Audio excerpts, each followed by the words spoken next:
What's up, all of you beautiful, amazing, talented, creative people out there? Can you believe it? This is Attack to Talk, and we're here. This is Attack to Talk. Give me with that applause, please, Lex. This is Attack to Talk, and we are live, as Josh likes to say. Hopefully, Josh joins us. But we do have some amazing friends of the show that are joining us live in chat. We'll get to you guys very, very shortly. But we fucking made it, guys. This is the declaration of war. That's right. And our Willie Tiber is not here. Not yet. As you guys can see, Willie's already exited stage left. He's already gone. He's already gone. We're just so good at foreshadowing on this podcast that, you know. Hey, you can't write this shit. That's just how things are. It's already been written. It's already been written. Yeah, no, Willie Tiber is running late. Our Zach Attack is, he'll be here shortly. But guys, I'm so excited for us to go ahead and do this. I'm excited for us to get into the episode. I hope that you guys have been really just preparing for this and have been just, looking forward to it. And have been excited for us to go ahead and cover this episode because there's some... So, I watched this episode in preparation for the podcast, right? And that was only the second time that I've seen that episode. Only the second time. The first time was when we watched it live as the episodes were coming and being available to us. Right. Watching it a second time, I was like, oh shit. Willie, he is revealing so much truth. Yeah. He is literally explaining what exactly is going to happen, and he drops and the no devil's filter name literally to the nth degree. He's just like, Eren Yeager or whatever and stuff, and it's one of those things where I'm like, oh shit. Like, dang, so he really knew. Yeah. They really knew. Exactly. But we made it, guys. This is season 4, episode 5, Declaration of War. This will be part 3 and the final part of our episode of our breakdown and discussion. It only took us 3 parts to go ahead and cover this episode, which I'm actually kind of proud of. Usually I know, we've been doing that 4-part system. But hi, Jacob. Hey, what's up? We're here. Joining us live in chat, we have Hi CPH, your favorite Jaegerist, that is Jacob. We have the Eddie Hinston. Shout out to Eddie, an OG member. We have also Marco. What's up, Marco? Marco's here live with us over in chat. We have the beautiful and amazing Zebra Cakes in chat. Am I missing anybody else in chat?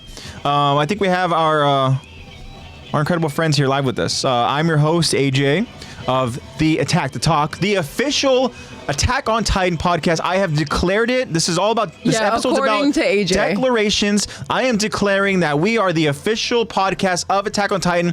Prove me otherwise. I don't see another podcast doing what we do. Right. I don't see another one getting into full-on in-depth discussions about theories, about just spiraling over just different timelines. And people dedicating hours of their life weekly for years. Exactly. We're going through episodes, to an anime. episodes in like 4-part systems to thoroughly discuss and break down what is happening in this amazing anime.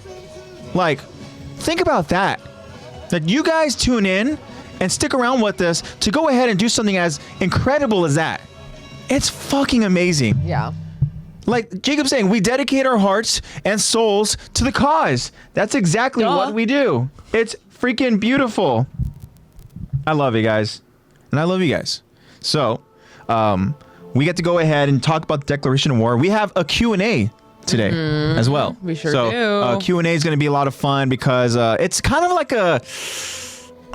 we ask you guys, or we tell you guys, we're going to try to come up with a good Q&A to go ahead and ask you guys. We do that at the end of the podcast episodes. We're like, we'll try to come up with something that's good, something that, you guys can go ahead and maybe think about. And, hopefully we get some good responses. And I feel like this was kind of like a little bit of a deep thinker.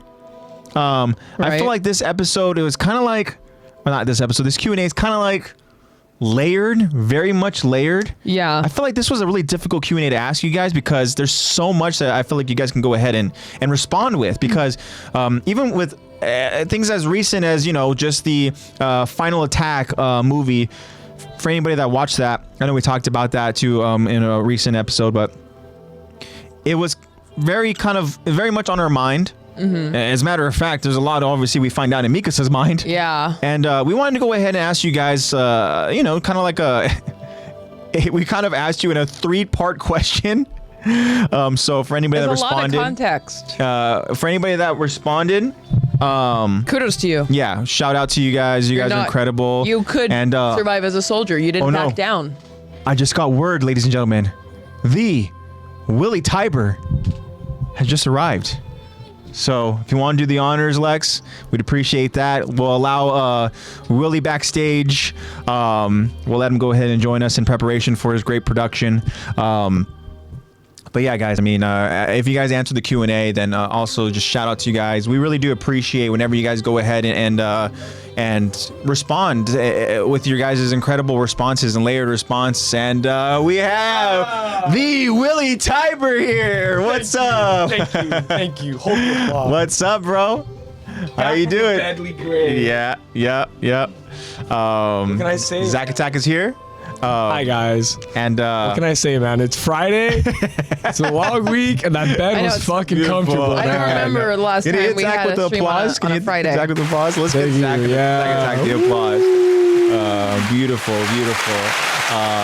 What's up, Marco? I hear Don't the worry, passion bro. in AJ's Miss voice me? always. He said It's because fashionably you were late. here. I had to show up to make you miss me a little bit. Yeah. There it is. Yeah, we have friends to in keep it chat. We guessing. have Eddie. We Yeah, have let me Jacob. know your next We move. have Marco.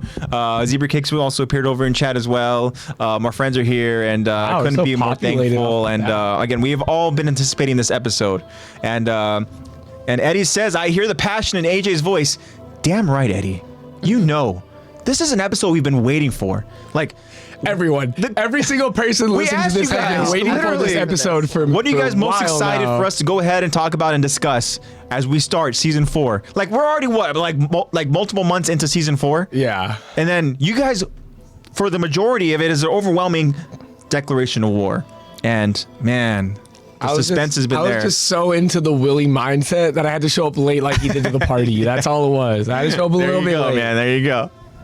Oh man, good stuff. I want to go ahead and ask because you guys see how joining me, of course, my friends here, my co-hosts, very talented Lex and the very talented Zach Attack. I want to ask you both, whoever wants to start, how have you both been? It's a Friday, which means we're done with the work week, and anything fun and exciting that you guys went ahead and got into. And again, for any of you over in chat that are here with us live, if you guys did anything cool this past week, let us know. We love to go ahead and hear what you guys been up to.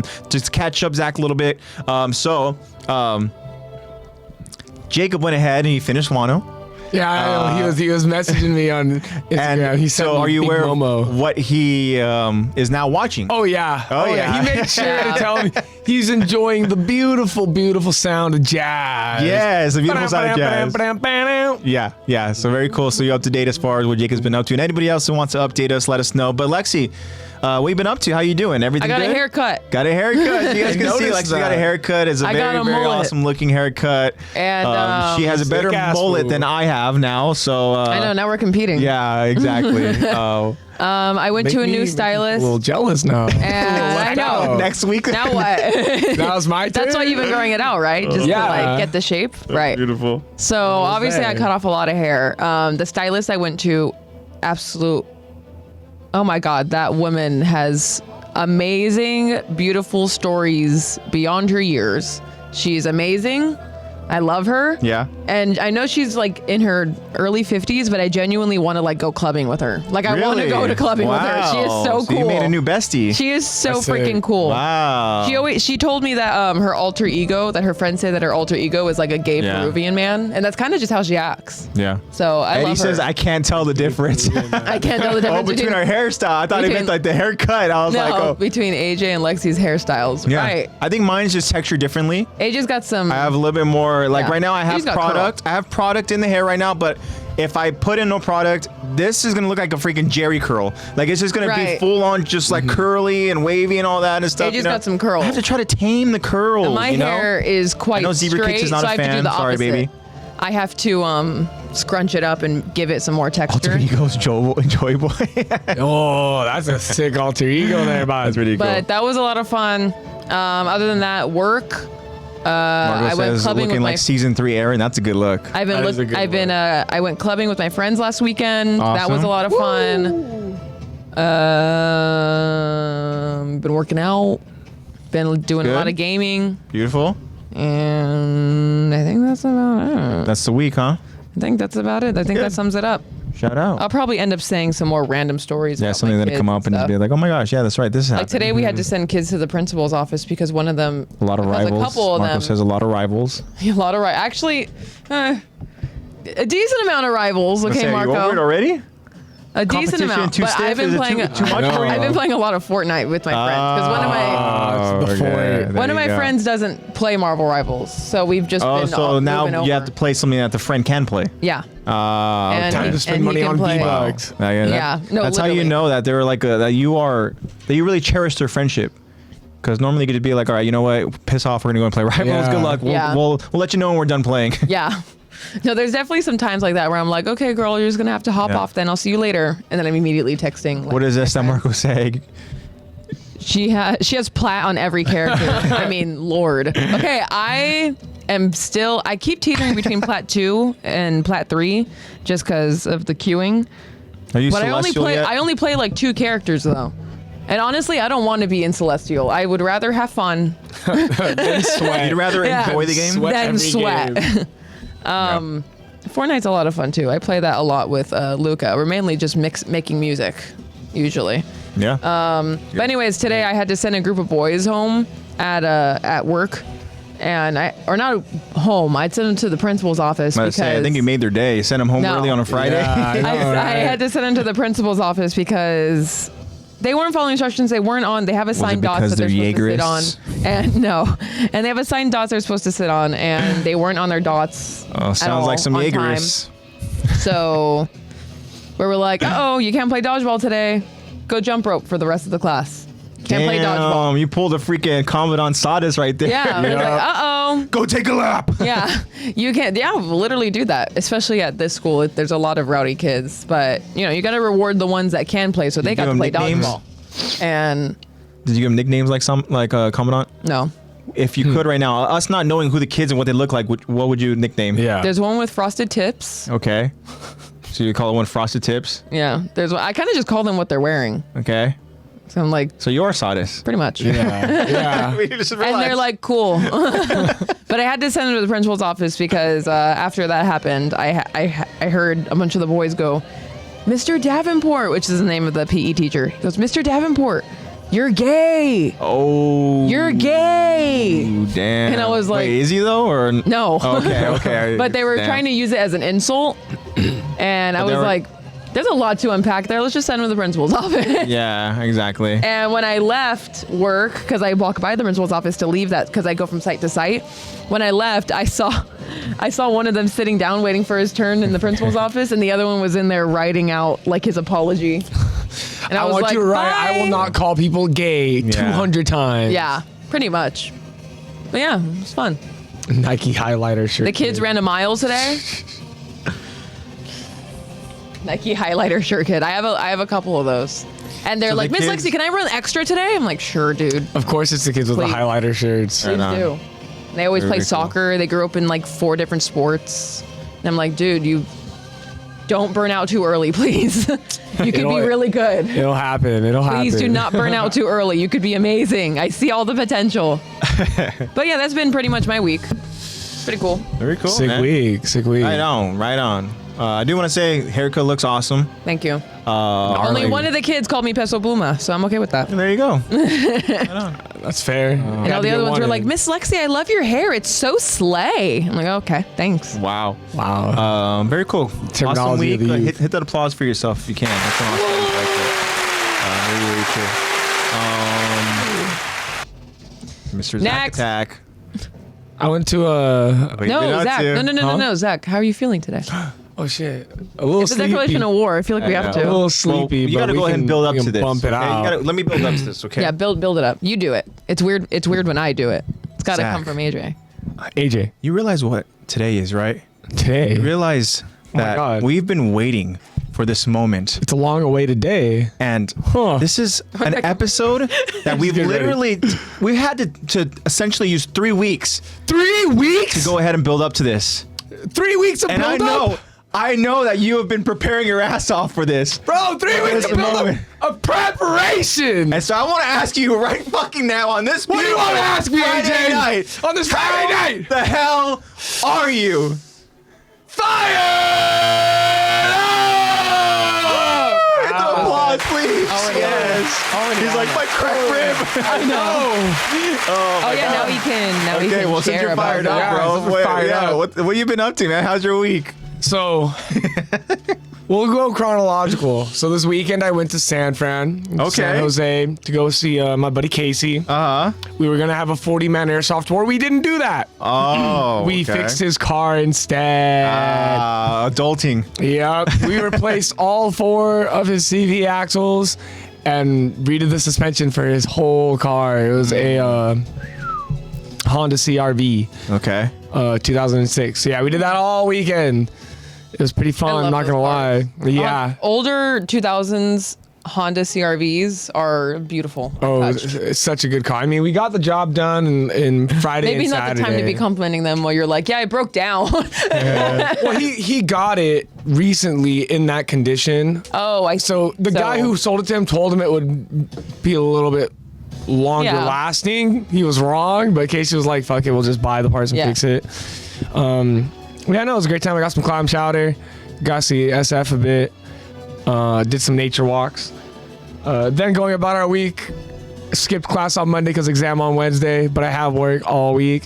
Took my exam, felt good. Now I'm a little worried. We'll deal with that later. Oh, got it. And then feel like that happens, yesterday, I was like, my rib's not much better and not much worse.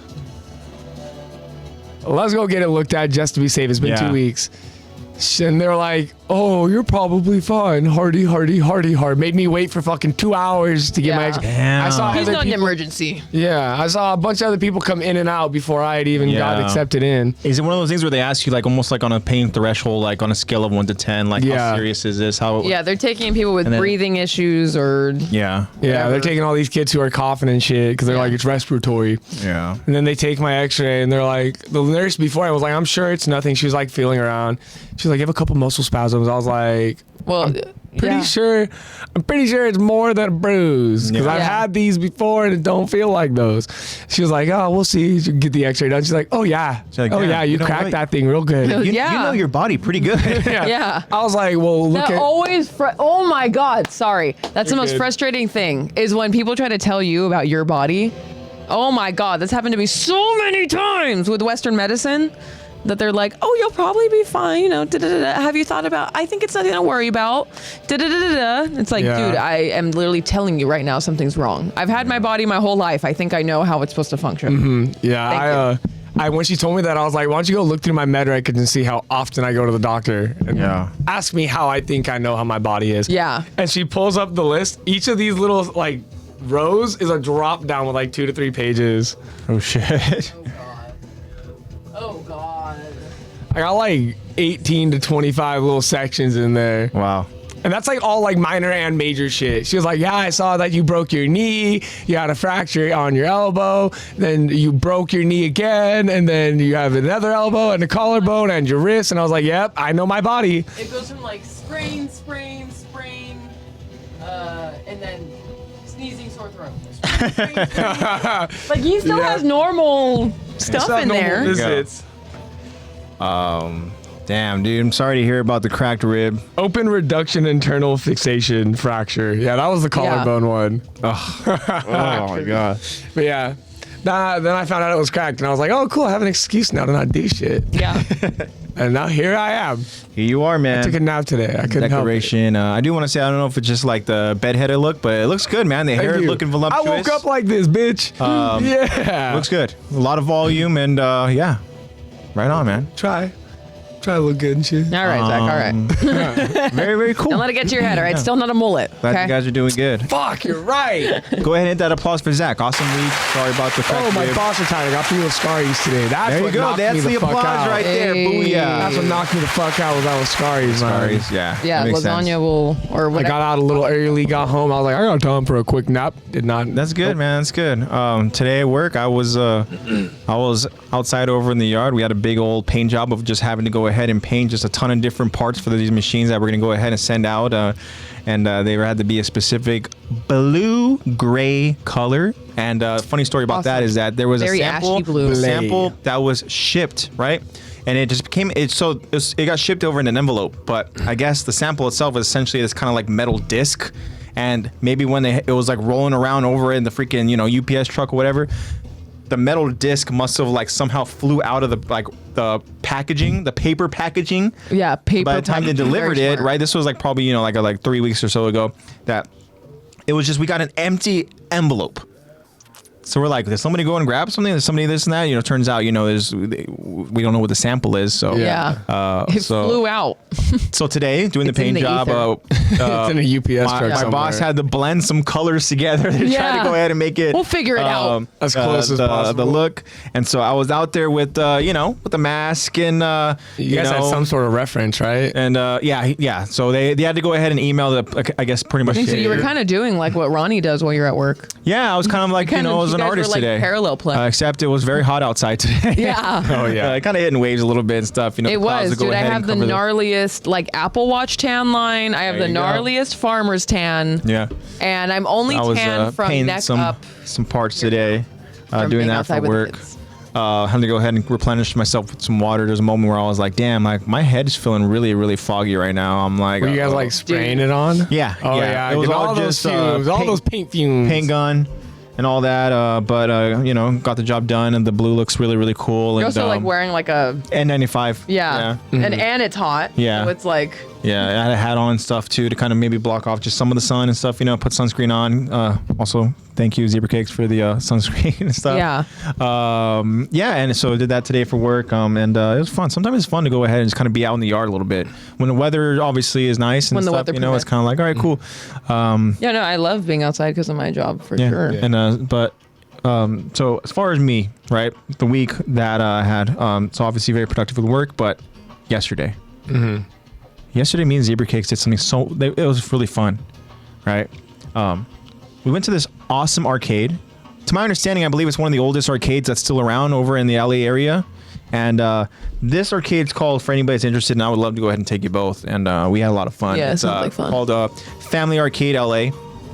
And you pay a cover fee, $25. You go ahead and play to your heart's desire. Ho ho ho ho. Right? That's a well spent $25. You Yeah, go ahead and you pay, right? seriously. And the thing is, it's cash only. That's how much I they have spend an for like ATM 4 there. games at round one. They have an ATM there, but you would like to go ahead and show up the cash, so you have to pay the ATM fee. But you go ahead and get the cash. You put down your name over on a list with the time, and I saw the time. I was like, okay, you have to jot the time down next to your name. So I asked, the guy who I don't know if he owns the place or whatever the case is. The guy is there. I was like, excuse me. I'm like, so is there a certain time that we have? And he goes, oh no, until we close. Well, what time do you close? We got there around 8 o'clock. He goes, what time do you close? 2 a.m. Wow. I'm like, oh shit. They have like Okay. a bar and stuff there? I'm like, no, they don't have food or any of that stuff. I just thought maybe Dave and Buster's Yeah, ass. because you of got bevies two. or you got I know. They got some bevies? bevies? Yeah. They actually do have a vending machine, and me and Zebra Cakes got thirsty, so she went ahead and she went to the little coin dispenser thing. Yeah. I got a bunch of quarters for the sake of going to the vending machine, Nice. and she put in like $3 to go ahead and get us, drinks and stuff, and the vending machine just ate the money. Awesome. Yeah, thankfully the guy was kind enough to go ahead and reimburse us and stuff. Also, Hey, but that's what arcades are like. hit the anyway. applause. Food here. Hey, I'm on it. Look at that. So you pay the $25 and you get to go ahead and play as long as you like. And the thing is, you go up to Unlimited whatever games? arcade game, you just press the button to start, and then you're good to go. It was so fun. They have all these different retro throwback, just like arcade games. It's like in sections of different rows and stuff, and they have like a little bit further on, like let's say the probably third row is like a lot of just retro stuff. Yeah. Right. But when you walk in, the first thing you see is just like a lot of just more like modern games, like Mario Kart and all that and stuff. They have a lot of kind of just different racing games. The usual kind of Papa-Shy, skee ball, air hockey.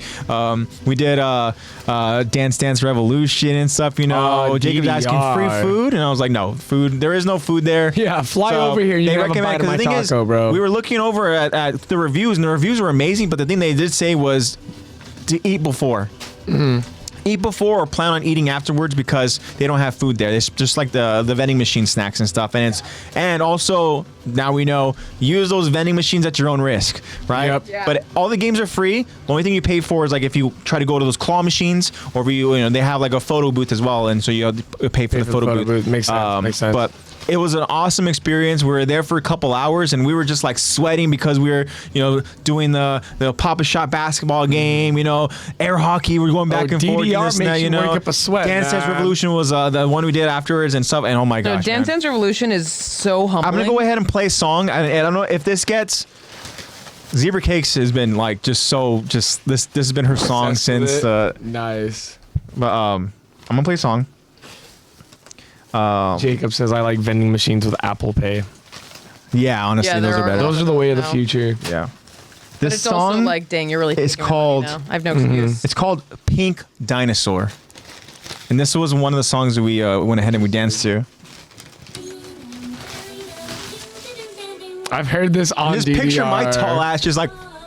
Yeah. I was You're holding grabbing on. the back I was bar, holding on. And the thing is, Zebra Cakes was actually just like bouncing that's the way and to doing do a it. thing, right? So she was saying I was cheating, right? I was like, it's there for a reason, baby. It's there for a reason. Professionals use it. Also, did Zach already get his food? No. Here. Go ahead and give Zach.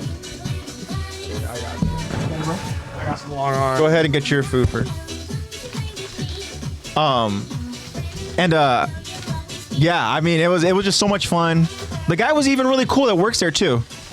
When we had to ask for our money back, because I was like, damn, I don't want to go ahead and ask and be like, oh, whatever. But then, because for some of the machines, it was like no refunds. But then,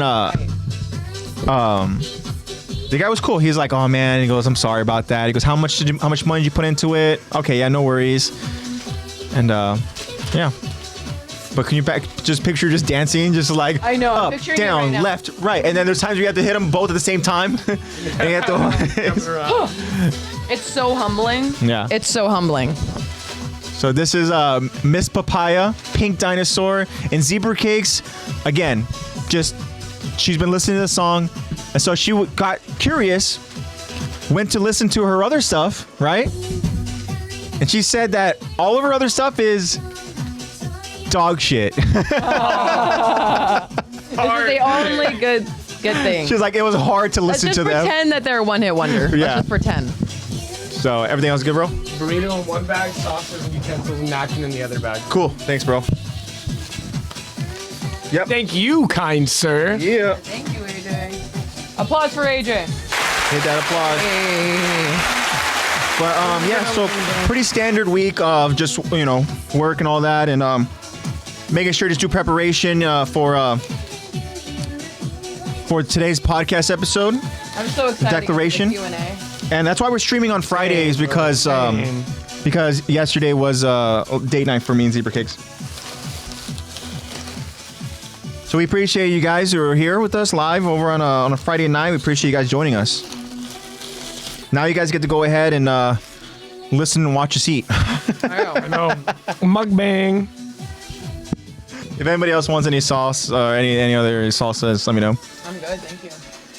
But I don't want to go ahead and lose sight. I read Marco's his message earlier. I think it was when Zach was talking about his week.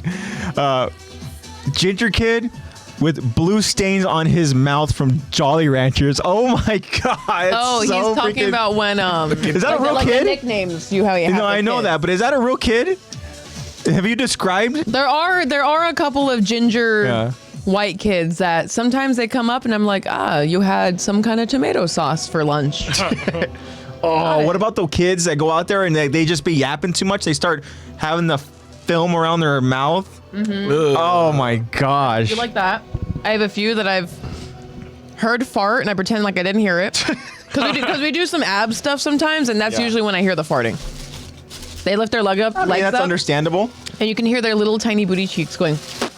It's so cute, actually. Call them little tiny booty cheeks. Because they do have little tiny booty cheeks. And then I get the kids that are just like, they're talking and like spitting while they're talking, and I'm like talking to them at an angle. And then I have so many kids, especially with just getting over winter, or just getting, we're just transitioning into spring. Yeah, facts. I have so many kids that are just like, I'm like, dude. Obnoxious coughers. Or they sneeze and they're just like, "Ah!" And it's like, dude, did no one teach you, elbow at least? Like, what's going on? No.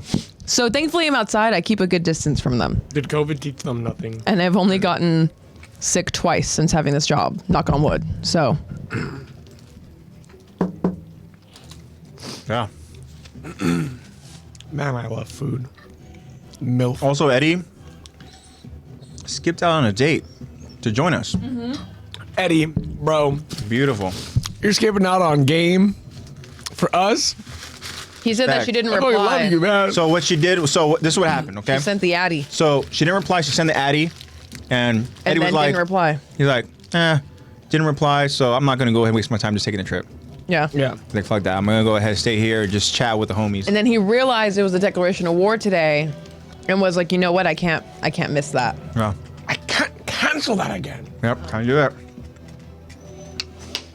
Well, you know what, bro? Her loss, we're glad you're here. Facts, honestly. King energy. Also, I told Eddie jokingly that when he meets us,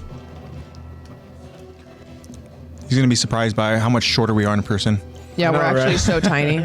We're so small, dude. He's gonna be taller than pretty much all of us. Yeah, I'm like half your size, dude. I was like, fuck no, dude, bro, like we're titans. Yeah. We're literally two colossal titans and then the female titan. You guys are, literally. Yeah. Oh, and They're I forgot to actually all mention. under 4 foot. Can you imagine? I know. I told AJ this before we started, but I finished watching Squid Game 2. And you like it? I'm pissed. I need season 3 right now. It's one of those. I felt. It's one of those if you know, you know moments. Yeah.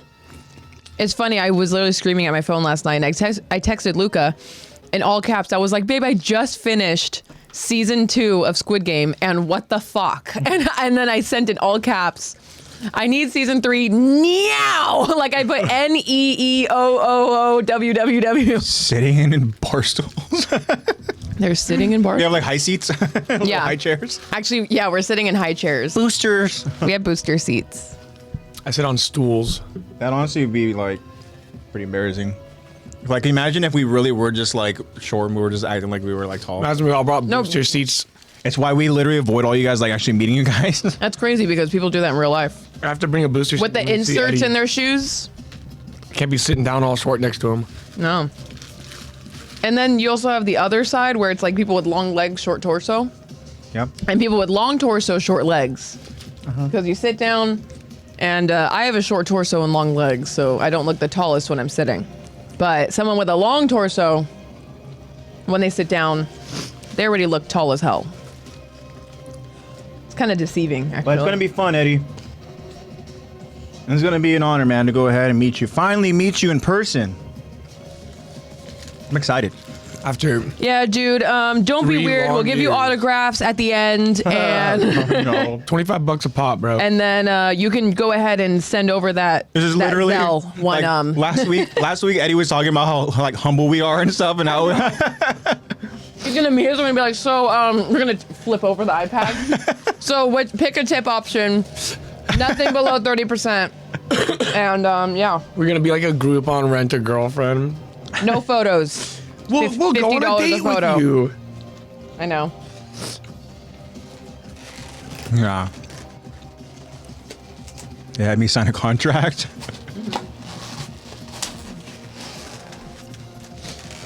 It'll stay like. No, we're actually doing the other way around. We like bought your ticket, but we expect that money.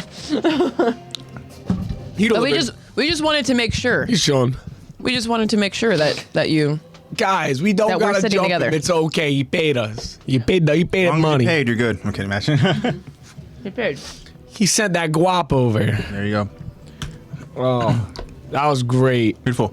Honestly, their Al Pastor has gotten better, bro. Really? It's gotten better. I'm very proud of them. Sure. I love Al Pastor. This place is childhood to me and AJ. Yep. We used to live down the street This from this is place, nostalgia. and we would get it all the time. I used to go there after my sports games at Cal High. Yep. It's right there. Yeah, this is right down there. I would try to make it there on my on Fridays when you're allowed to leave campus for lunch, That's a short window right there. yeah, I would like rush Really? over You would do that? Mm-hmm. Oh wow. and get burrito track, and then come amazing. back and eat it in my last A lot period. of people would go ahead which and was, do, which was calculus. A lot of people would go do like mocha salsa because it's just right there. That's next street over. Yeah. Right. Right. They just go to mocha salsa. I think the most wild lunch run I went on in high school. I went to King Taco in Pico. In Pico? Why? Yeah. Dude. Damn. There's That's not one interesting. I was closer. gonna say, Yeah. why King Taco? Nah, 'cause that's just what we were in the mood for. It was me and like like 4 other people. There's like 5 of us in the Jeep. We had like one person sitting on like the inner leg of the 2 people in the back. And we just went down. It was one of those like block schedule days where we had like a little bit longer of a lunch. And I was like, we can do this. And we ate there and we still made it back. Wow. Only like 2 minutes late. That's crazy. Nice. That's actually pretty impressive. So get this. I remember my teacher after lunch was like, "Why are you late?" And I was like, "I went to King Taco." And they're like, She goes, "And you just got back?" I was like, "We ate there, but yeah, we just got back. We weren't gonna let our food get cold." And she was like, "Huh?" like respect. She's like, "Yeah." She's like, "Yeah, you came in only 2 minutes late. I'll give you that." Okay. So get this, right? I was on the basketball team, No And- way, really? and this is what we did That's the whole story. before practice. No, it was towards the end of the season, and all the guys on the team, we decided to just go hit up IHOP before the start of school.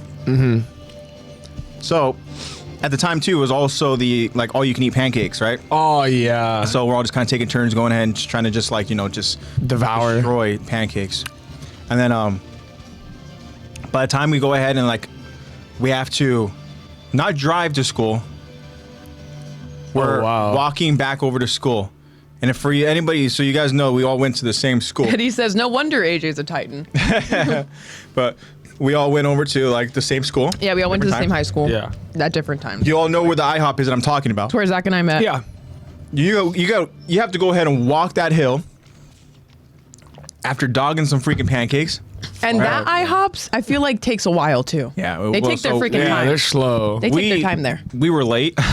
Yeah. There was like 3 of us that were all in the Yep. same class. So like it was me and 2 others were walking to class. We're just kind of go out there and we sit down and stuff. It was one of those things where it's kind of like whatever it is, what it is.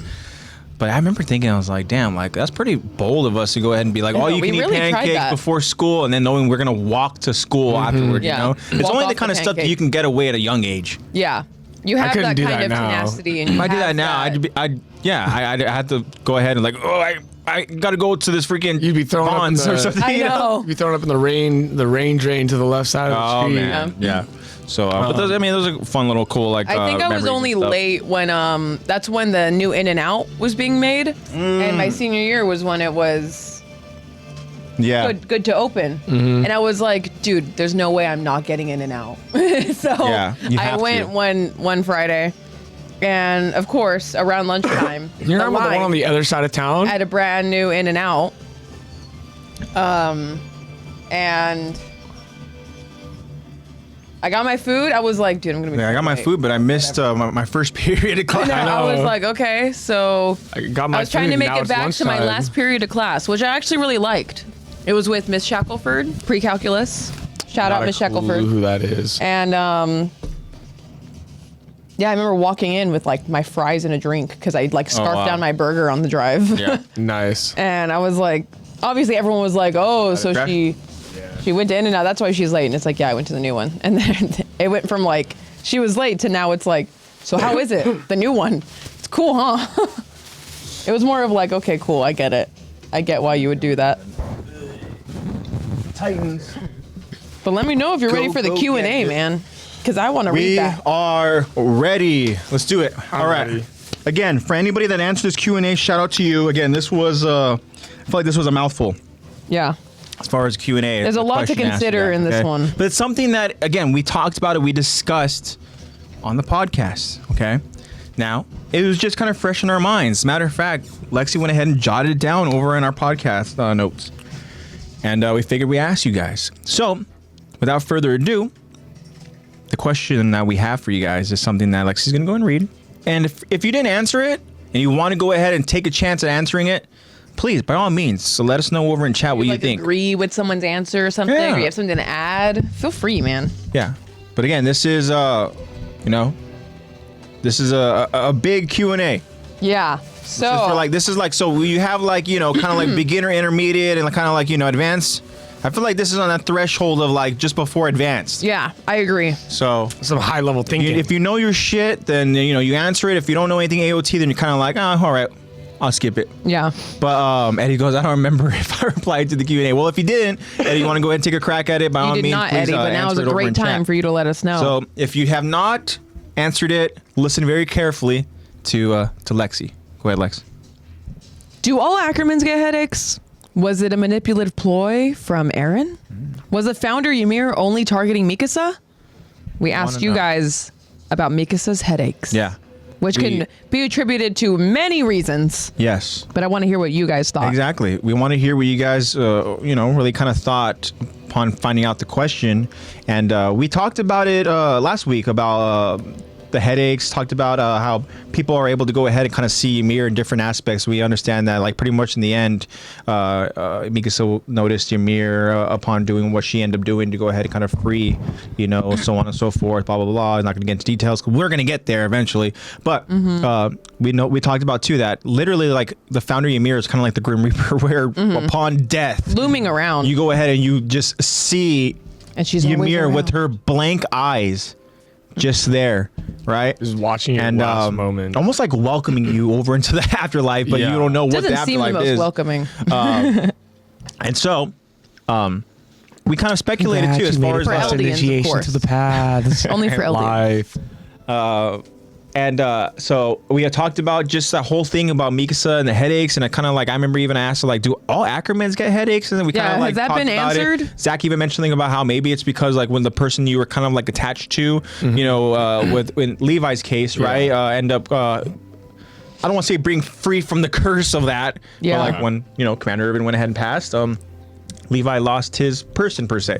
Yeah. So we figured, hey, we go ahead and we ask you guys. Let's ask you guys. Let's see what you guys come up with. We would love to go ahead and find out. So who do we want to start off with, Lex?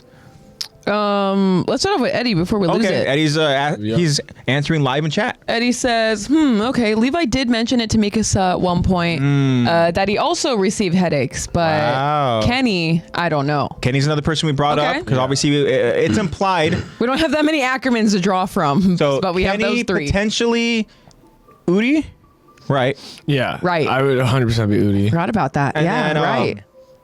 We don't know about Mikasa's father, Yeah. who seemed like an absolute just kind and caring and He would genuine. seem like a stand-up Yeah. guy. we don't know his story. Imagine we find would out. assume it's The way he answered his that door connection was is so to welcoming. her mother. Only he knew what was that on makes the other sense. side. It could be that the connection is to his to Mikasa's mother, Yeah. and that's obviously Because the Ackerman clan does seem more Eastern, right? Mm-hmm. Is that what we figured out? Yeah. They're like an Like Eastern Asian? no, not Ackermans. That would be Mikasa's mom's side. That's Oh, her yeah, mom's you're right. side, That's, you're right. Yeah, So then the dad, yeah, you're right. So Ackerman, that's weird. yeah. That's a So tough he could one. be more just like Western European or More perhaps, questions so left unanswered. Yeah. But yeah, Eddie, that's a great point you bring You up. know what? You're right. Levi did mention something about that. I'm very vague and foggy with the exact like moment. I wonder if in the manga he delves into it more detail. Yeah. maybe. But I feel like it was such a small part, like a very passing scene that no one really paid attention to because we didn't realize the scope of AOT. Yeah, and again, these are questions that we're asking you guys, and we don't have definitive answers. Yeah, we don't. That's why we're asking. We don't have the Google answer. AI says otherwise. Oh. What does Google AI say? What does Google AI? Yeah. Not necessarily about the headaches. It says that the Eldian Empire combined Titans and the subjects of Ymir to create the Ackermans. Oh. So say that again. The Eldian Empire combined Titans and the subjects of Ymir to create the Ackermans. That's so crazy. The Ackermans were designed to act as the monarchy's right hand. A figure acting as a host can activate a member of the Ackerman family. So Udi is the host. Yeah. Eren is the host. And it's like an activation. Yeah. So when wow. Mikasa had to stab that guy was her activation. Obviously, we saw that whole freaking anime shonen part was pretty much her being activated into Eren is the host. No Wow. Wish we could see the activation when Levi realized, okay, Yeah, Aaron. That's my hope. Aaron activated Mikasa's powers when he told her to attack the robbers who assaulted her as a child. Yep. yes, exactly. Okay, cool. Okay, Well, so mix. Google AI, thank you. They mix Yeah. Eldian and Titan to make The Ackerman. subjects of Ymir. Yeah, Subjects they of- you're right. basically made them in order to protect the monarchy. Yeah. So of course they're going to be powerful. And that makes sense because this is something that we're kind of gonna maybe Kinda like dive having a into. guard dog. Kenny an experiment then, I think that or is it more like we're thinking more like 400 years ago, I'm thinking yeah. more like, because or XYZ amount of time in the past? right, Yeah. because they were, like you said, that's how they're built too, Yeah, there's a or made lineage to it to now. Yeah. And Kenny at that Kinda like point, I mean, already has you're like bred into being a ancestors guard and dog. stuff. Yeah. The Ackerman clan is always such an interesting topic of conversation to have because there's so much unknown and so much mystery behind the Ackermans. And I do like the idea though, like you're talking about, which is having the attachment to a very kind of like a powerful person, right? And essentially like royalty, right? Yeah. And that leads me to believe maybe just kind of like, hypothesizing here. Mr. Ackerman, Mikasa's father, perhaps somehow down the line came across Mikasa's mother, who we understand is part of that kind of that Asian, that lineage there. Yeah, Maybe she is somebody who is of some sort of royal descent. yeah, and Maybe, and then they activated. decided to go ahead. Maybe Now that's the common narrative in a lot of these stories is that their biracial relationship wasn't approved of, and they had to go ahead Yeah. and escape, and Totally. maybe they lived out over in the woods and stuff and all that, and maybe so she was his host. yeah, essentially. and like Zach was saying, is that it makes sense that Mikasa's mother would go ahead and be, Mr. Ackerman's, host, Yeah. as far as his course. attachment and stuff, and Comes if we're from going. a lineage of strong-willed women. Yeah, Yeah. exactly. And So- if we're going based off of what Google AI and what Zach went and which read pretty to much us. breeds Mikasa to be the perfect soldier. I found out the Ackermans were made before the Great Titan War. Okay. Okay. okay. Interesting. So I wonder what the Ackermans they were were- doing they were- during that time. Yeah, Well, they were made they're probably just guards of the king. Yeah. They're probably just, yeah. you're So stuck then- here. They probably were all activated by the king. Got it. Wow. Got it. So they all had one. Oh, that's true. We then never asked after- about this. See, this is what happens when we ask questions in Attack on Titan. It leads to more questions because now time. my question is: how many hosts can one person have? Can one person have the same? Can multiple people have the same host? I think multiple people can have the same host, but you can only have one host at a time. Okay. Like for example, now that Aaron's dead, Mikasa could have another host. yeah. I don't know. But I don't know how correlated the Ackerman powers are to the paths. Yeah. That's but- true. So then that begs the 'Cause question Ymir- now, Yeah, subjects of who would Ymir. be Levi's next host? I heard someone. and Gabi. Yeah, mention Falco and Gabi because now they're pushing him around in his wheelchair. Yeah, they take and- care Yeah. of him now. Yeah. It's probably Falco. That's He- because he wants to he's be around stuck Gabi. in the wheelchair and he can't get away from them. I Yeah. feel like it's Take it probably. away. I don't know why I feel like it's more Gabi with him, just because he's better suited. That's with, true, like, and she is a lot more similar to a young Aaron, so he's probably like, all right.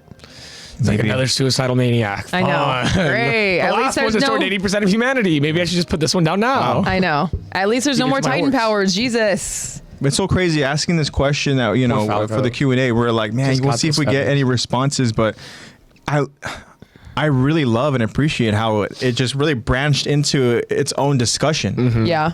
It's really, really cool. And, How Attack on Titan is. that's how it is. There's so We haven't many even read a single response from the Instagram Exactly. Q&A yet. Exactly. So And we're already are spiraling. you able to reach that applause? So let's go ahead and give Eddie an applause. Thank you so much for Thank you, Eddie. for answering live in chat with us here on Twitch. And who else do we got, Lex? In chat, oh no, sorry, we also do have him in chat, but on Instagram, I am Storm, also known Oh, as Heise, also that known is as our Jacob. friend Jacob, says, no, Ackermans all get headaches. Aaron wouldn't lie. There you go. Aaron would Okay. never There you go. lie. Yeah. All right, Jacob. Aaron wouldn't lie. As a matter of fact, Jaegers lie a lot. Yeah, he's actually super. Hence why They we lie put to go ahead and get their way. manipulative ploy. Yeah. There's a reason we put Come that. on, who would lie? I mean, it's not like we've seen any, just Jaegers lie to any Ackermans whatsoever. As a Right. matter of fact, the Aaron Jaeger I've told never Armin, once seen a I Jaeger lied. lie. Yeah. I've never once seen a He's Jaeger like, I've never lie. seen a I Jaeger lied and a to lie in push the you same guys room. away. I've never. I've never heard a lie leave the lips of a Jaeger. yeah, never. Jaegers are known for lying. Thank you, Jacob. Good to know that your loyalty Hit that still stands strong. applause. Love that applause button. Shout out That's to the Jacob. Thank you so loyalty right much. there. That loyalty that we've always described Jacob as. And Jacob is our Ackerman because he is very loyal to us. So you can say you're a Jaegerist, but we are the royalty that is Attack the Talk. And Jacob is our defender. We are the royalty. He is our defender, our Ackerman. Defend the known as I Am Storm. And then all of our other beautiful members, of course, our incredible members are our Attack the Talk Levi squad. But now we know that, Jacob, you are an Ackerman because of your loyalty. It's got to be. It's got to be. Which means you're not a 100%. Jaegerist, okay? You're not a Jaegerist. You're an Ackerman. All right? Deal I'll with defend it. Aaron in court. My God. Bro. Well, I'm afraid Aaron's he'll probably be the type to go full like Ted Bundy and try to he'd defend himself. Like, who knows better than the guy who's seen all the realities and all the paths? Exactly. I know what happens. I know how it happens, and I know who it happens to. I know. That's what happens too. I can point him out right now in this. There you go. All right. Well, Eddie, thank you so much. Jacob, thank you so much for the response. Next is Bobby. Shout out, Bobby. Bobby, I hope that our you, main man with the double Valentine's date. I know. That's to say. I hope Shout that out to Bobby. you let us know soon. Suave when, Bobby. How that turned out. Yeah. Love to hear about it. Bobby says, just Mikasa, literally. Ymir be trying to Bluetooth the cheat codes out of her head, sadly. That's pretty good. Oh, man, that's crazy. Ymir's just trying to Bluetooth the cheat codes at her. Yeah, that's another thing that I initially thought was the answer when I first watched it. Was the answer is Ymir was just burrowing in Mikasa's head, right? Like, that's just what happened. That's why she got headaches. She was living in her head because she related to the fact that she was so in love with someone who's done terrible things, just like how Ymir was with King Fritz. Yeah. That similar, that's what I thought. That parallel is very key, right? Totally. Thank you for that, Bobby. Yeah. I think that's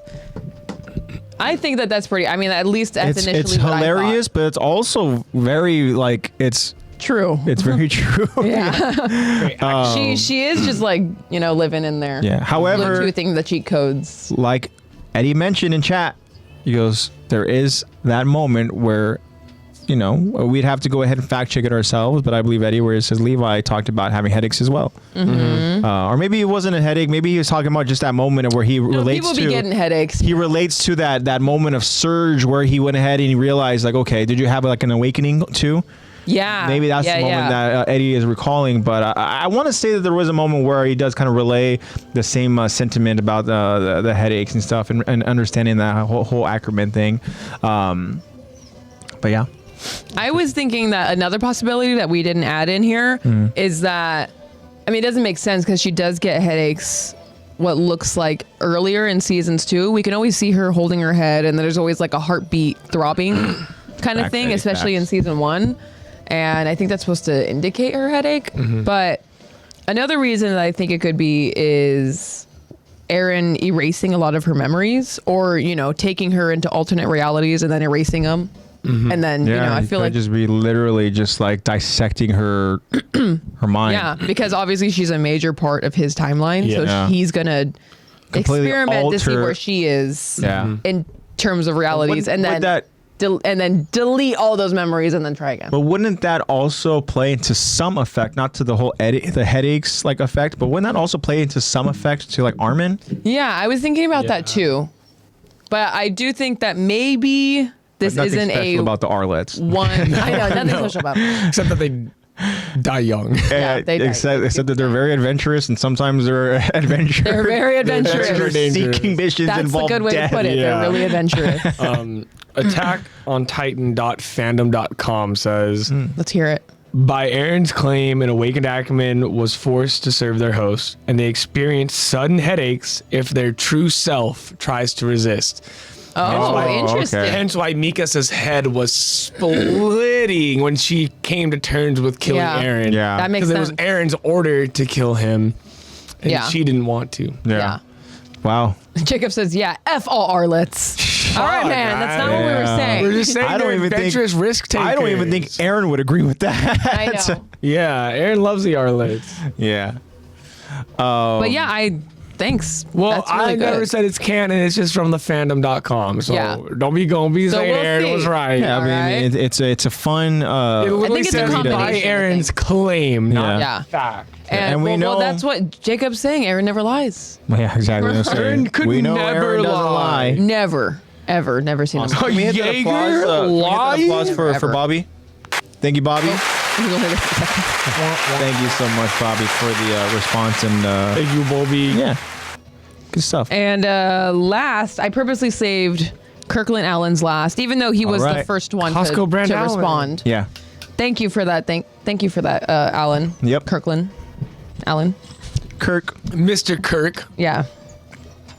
He says, question too hard. Just declare war already. Beautiful. But you know what? That's why when you were That's saying, you're right. like, this is a So loaded question. I was Yeah. like, oh my God, I can't Get to the create. fucking meat and I know. potatoes. I know. I Can love you it. play That's- something with a fucking beat? That is the perfect segue. Thank you so much for that, Kirkland That's why I Allen. saved it last. We love it. Hit us with that applause for Mr. We're Kirkland. just in such a good mood today. Man, you know what? It's Friday. Land, Kirk Space Land, I have to apologize for making you wait so long. Yeah. We're about to get into the juice. We're gonna get I know. into We're it, going to get guys. into it, man. Don't worry. Just for the sake of recap, because we try to go ahead and recap. What we need So to our know minds is are that right. the production has begun. Gotta get in the headspace. Willie is now revealing truths that even Marley does not want to hear. We understand there are a lot of different ambassadors of nations that are in attendance. A lot of very powerful people, if you want to go ahead and describe them as that. There's a lot of the military brass there. Mr. Commander McGoth is over on a rooftop, Right. just waiting. Just waiting. Well, Watching. there's Menacingly. to the commander's understanding, shit's gonna go down, right? As a matter of fact, as the production begins, a soldier approaches the Titan warriors and mentions that Mr. Magath, the commander, would like to go ahead and see them. And then Zeke goes his way. The soldier goes on to go ahead and lead Peak and Galliard over to a certain area, and well,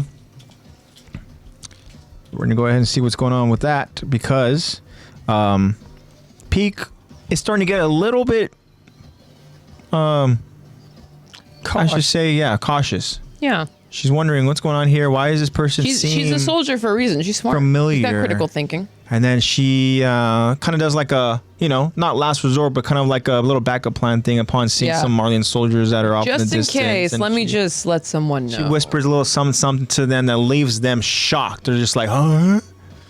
And Porco, of course, is like, that was so weird. What did you tell him? Because you just freaked them the hell out. I know.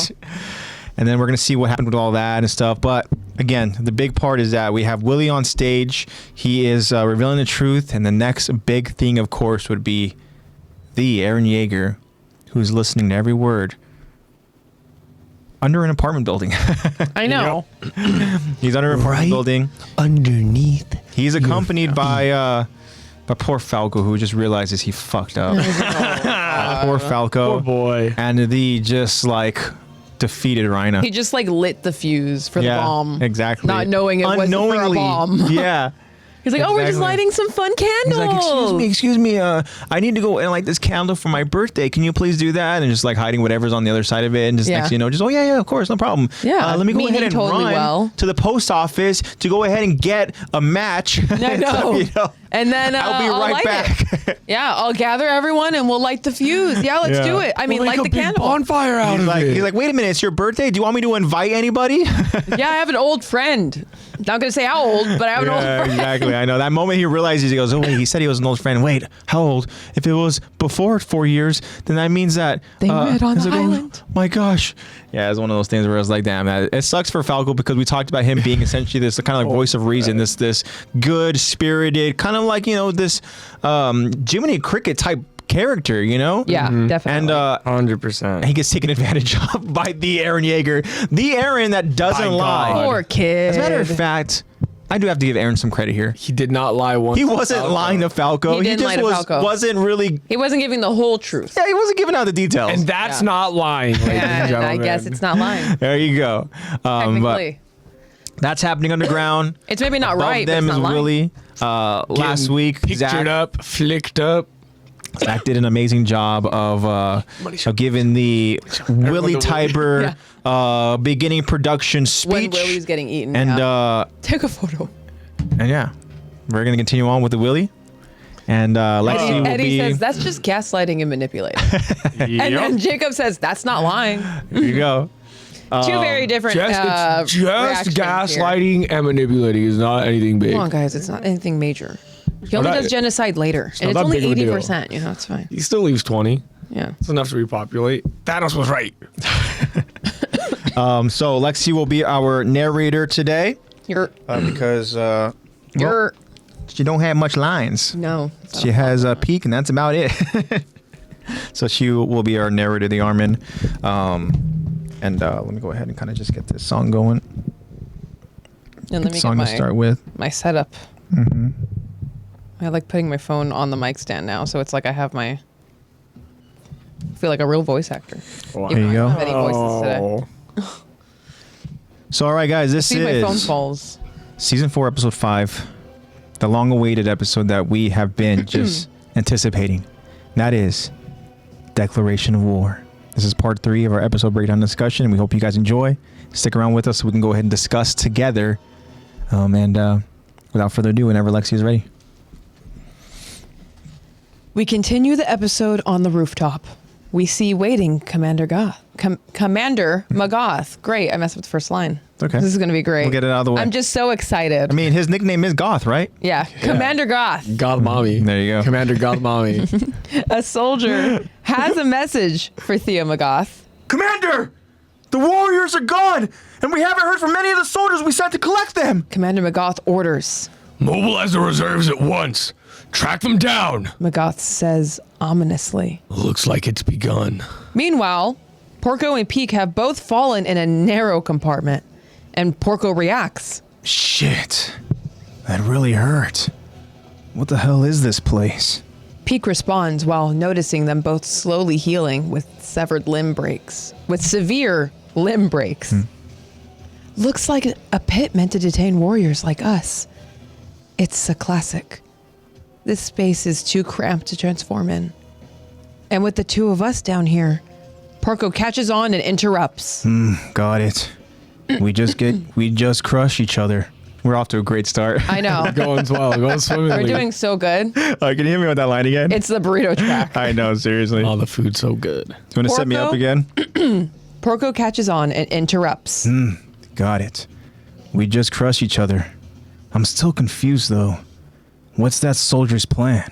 Peak answers. Couldn't tell you. They really were familiar, though. I know that much. The audience continues to talk amongst themselves after hearing the troubling history lesson from Mr. Willie Tiber. Willie's family continues to watch intensely from behind the curtain.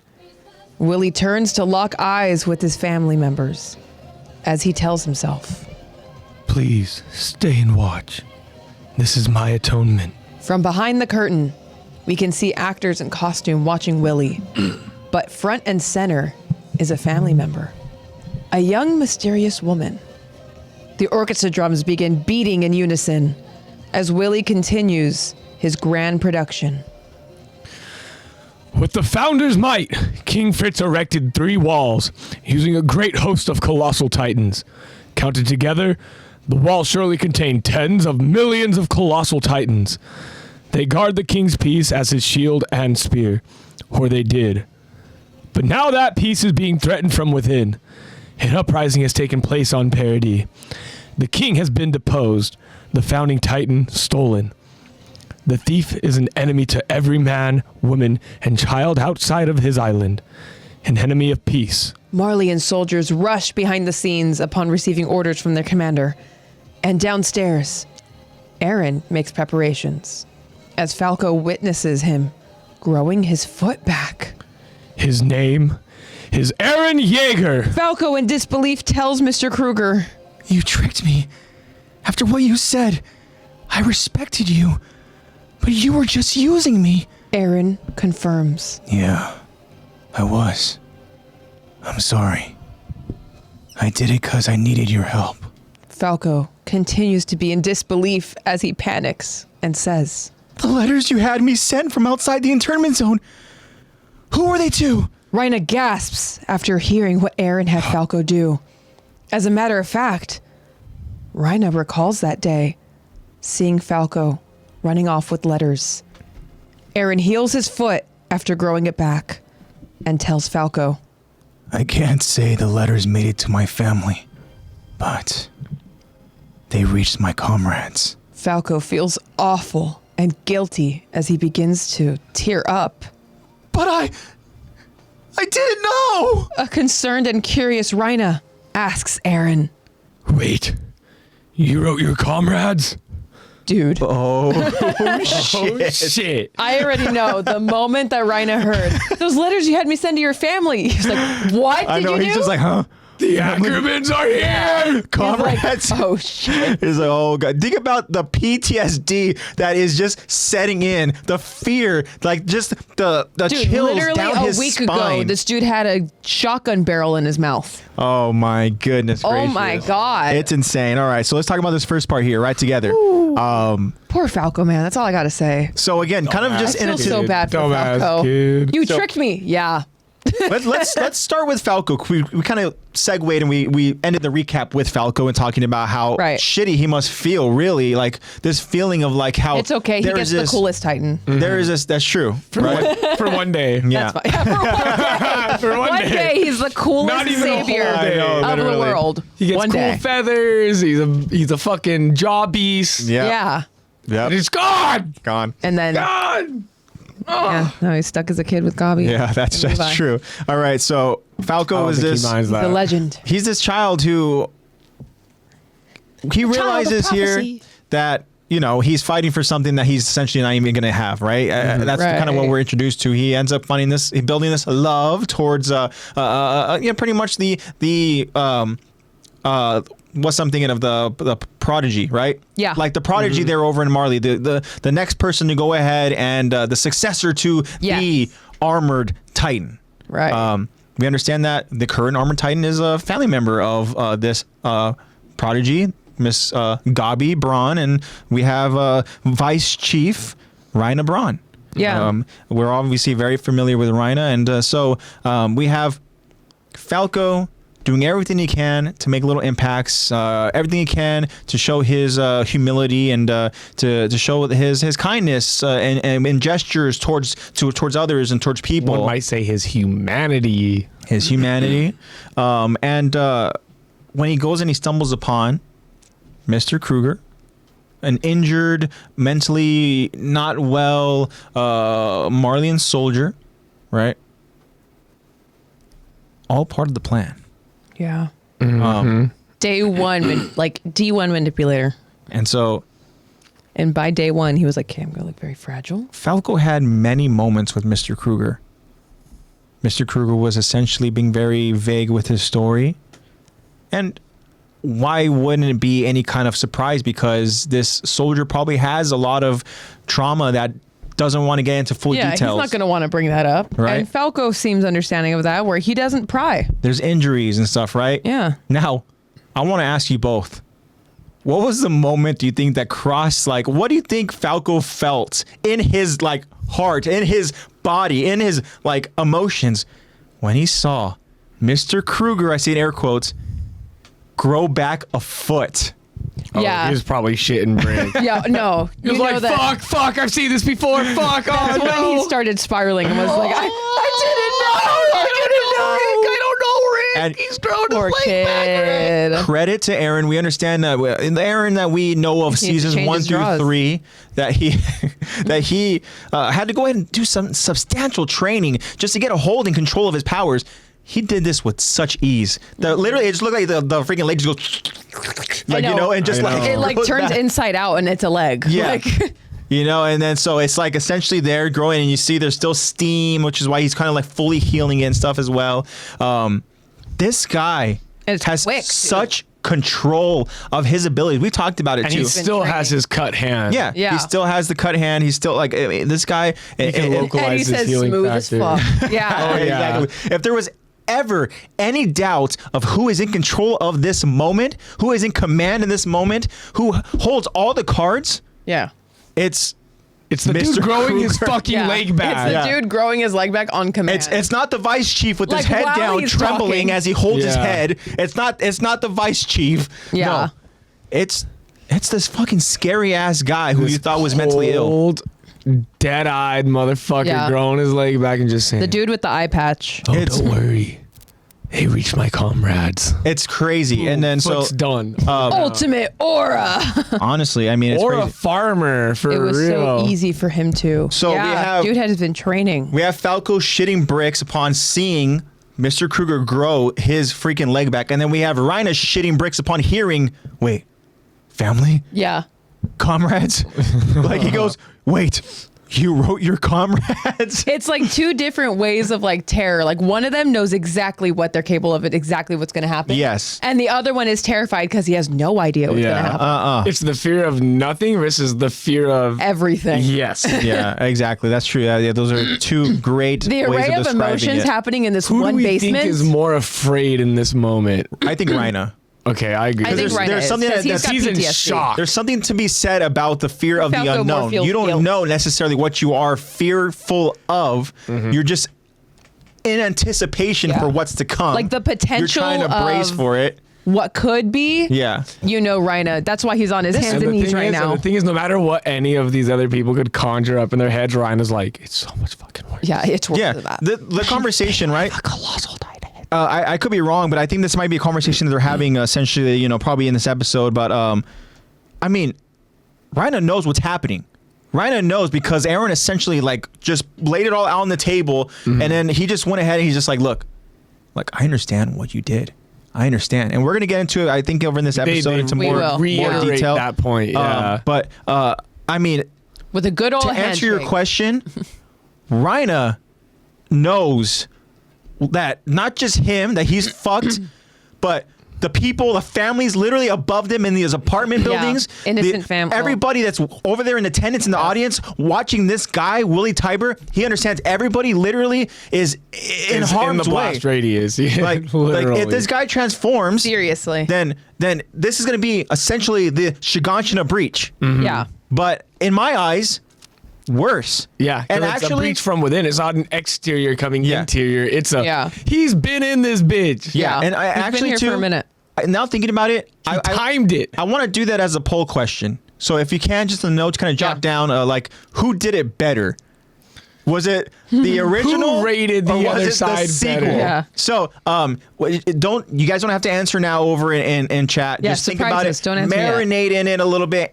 Think about the question, Marco right? says this is Aaron's first meal in years. Honestly, I mean, Seriously. it's Aaron has been starving for this moment, and he is so cool, calm. He's been patient the whole collected. time. The way he goes on to just say these chilling words of,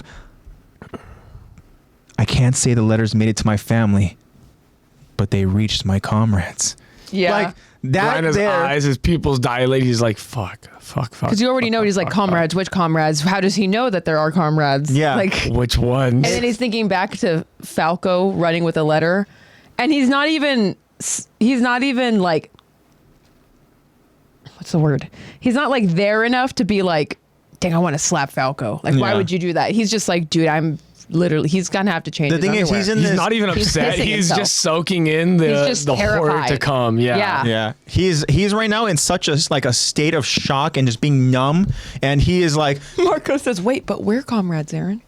Yeah, then that's when Rhina starts losing it. just But think about continue. too, like what's spiraling over in Rhina's mind right now, in his brain.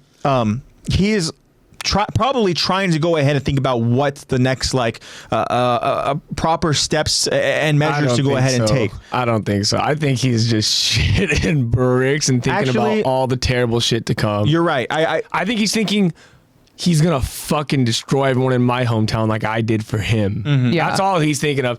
We're fucking dead. We're gonna die right here. You're right because of what Rhina is gonna tell Aaron in the next segment that we go ahead and we talk about. So it's not like what can I do? It's much more. It's much deeper. It's much more depressing than that. Yeah. Yeah. At this point, Rhina is very much in a depressed state of mind, and he has been for years. And so when you have the devil that we'll get to Willie Tiber is describing him as right there face to face with you, he was already just surprised that Aaron is here, right? Yeah. Now, I don't know if Meanwhile, Rhina you got this killer walkout fucking speech in the background. I know. I don't know if Rhina is fully aware of how powerful Aaron is at this point, but I think he can get the gist by seeing him grow his leg back. I was Yeah. gonna say, Because was the that last the time he saw indication Aaron, there? Aaron couldn't do that. Yeah. Was that the indication right there from Rhino that, oh, damn it, like he really figured out how to go and get a hold of this? Because he understands that he has the founding, right? Yeah. Yeah. So So it's like, now what is he capable of? yeah. I think And- Ryan is just thinking about the potential of the amount of horrors that he can go through. Yeah. Yeah. Not just him Dude, and everyone around. We've seen Rhino grow back limbs and shit before, right? Yeah. Yeah. Okay. Because Yeah. I know he not did to that, he did obviously not to that speed and What, stuff what and was all the that. whole scenario again a couple seasons back with him moving his consciousness? Yeah, that was that's when they were going after. They that put was a the bunch of final thunder battle. spears. Yeah, the thunder Yes. spears attack over in the final battle And he for last Shiganshina. minute moved his consciousness from his head to his body. Yeah. Yeah, and then he got decapitated, right? And then he Yeah. grew it back. Yeah. Yeah, so we know he probably saw that and he's like, fuck. He I could think probably the grow. last- He probably cut his own head off too and Seriously. be okay. No, yeah, true. Because if Rhina's capable of it, then Aaron's definitely capable yeah, of it. then it's like, especially dude, now. this dude's got founder. And the thing is, though, I think we do get examples of that over in the final attack. You know, part where we see that kind of like the I always blank on it. The fucking centipede. Oh, The life. Yeah. The embodiment of life, whatever Yeah. it's pretty called. much, yeah, the embodiment of life. We could look it up every episode and Yeah. we'd still forget. Yeah, I I always know. forget. I always just think of that freaking centipede. But one person I do want to go ahead and now talk about before we get to Mr. Willie Tiber is the Commander Magath. He has been talk about anticipating. He's been waiting for this, and to me, Source of all living matter. source of all living matter. Source Thank of you all so much. living matter. I'm gonna forget it again, but thank you. Source of all living We'll matter. just call him Soul. Yeah, there you go. The soul. So, the rats, right? Is he referring to like Aaron and potentially his comrades? Yeah, I I think believe so. so. Along with people like Yelena. And Yeah, that's who I was thinking. just overall parody sympathizers. Yeah. I think is what they're concerned about. So, when Jacob obviously says the sperm thing. Right. I The don't source know, of all living an matter. alien. know, The it's sperm. The sperm thing. Sperm thing. I thank you Oh, for why that, Jacob. Southern- Hurry, get the sperm thing. We have to stop it from getting to Aaron. So Willie Can't let it fertilize him. has this speech, right, that obviously is very well thought out, and he has essentially Dude's been practicing this in here. so he knew exactly what he was going to say, which is why we talked about how he went off script, right, early in the last week's episode, right, the military brass, he's going off script. So there was a script, right? So at this point here, we can imagine that maybe just theorizing here that no, that wouldn't make sense. Never mind. I walked about. I was going to say whatever they Magath hands to Willie is comes from maybe anything script related, but no, it's just information. Obviously, Yeah, I think it's But, just more information that they can't say out loud because Yeah. they know of the rats. So they're like, here. so Yeah. so they were gonna die. They were essentially at some Can't tell point you how. aware of Aaron's obviously existence, but Aaron infiltrating. I think they're just aware of an infiltration. They're aware of an infiltration. They know that they have Yeah. spies or something in their Yeah. ranks. And I think we're gonna get more. Let's just say I can bookmark this specific kind of like theory because we're gonna get more details into Willie's next speech, Right. talking about Aaron and the Devils. But yeah, I mean, it seems like Mr. Magath has been waiting, and the way he just says, Oh, yeah. looks like it's begun." Yeah. He Like, knows. he's ready he for knows a lot action. more than he's let on. Yeah, he's ready for action. He almost like was waiting for the announcement that the Warriors Warriors are are gone missing. and stuff and all Yeah. that. We understand he cherishes his Titan Warriors. Yeah. In battle, he won't let them go out there and enter the battlefield unless it's a last resort, right? But that also means that since they're under him, he knows how well he's trained them. So I think Yeah. that's why he's like, okay, they took Confidence. him. They should, like, he doesn't seem too worried about them. No, and Like, they'll be fine. They're away from the hot zone, is what he's probably. Yeah. He's like, all right, they're out of the hot seats. It's like, if they're deep enough underground, they won't die from that explosion. yeah, They'll make their way back when shit hits the fan. Yeah. and so they'll figure it out. They are. So Porco and Peak Well, are does he know? underground. Everyone's And in the manga, underground. they have little like bento boxes that they're mentioned on. But in the anime, they don't. Oh, really? They don't have. No, any they of didn't show that. But in So, the manga, it's funny. I They're just- just having a picnic down there. We're trapped. I know. Lunchtime. Anyways, good I thing just we like how found these Porco- bento boxes down here. I just like how Porco's just like, you know, he's like, oh, okay, you know, he's Like kind of broken bones. holding his broken arm, Yeah. and then I think Peak's got like the broken leg. Yeah, right? it looks like Yeah. she broke her legs. Yeah. How is she leg. gonna crawl?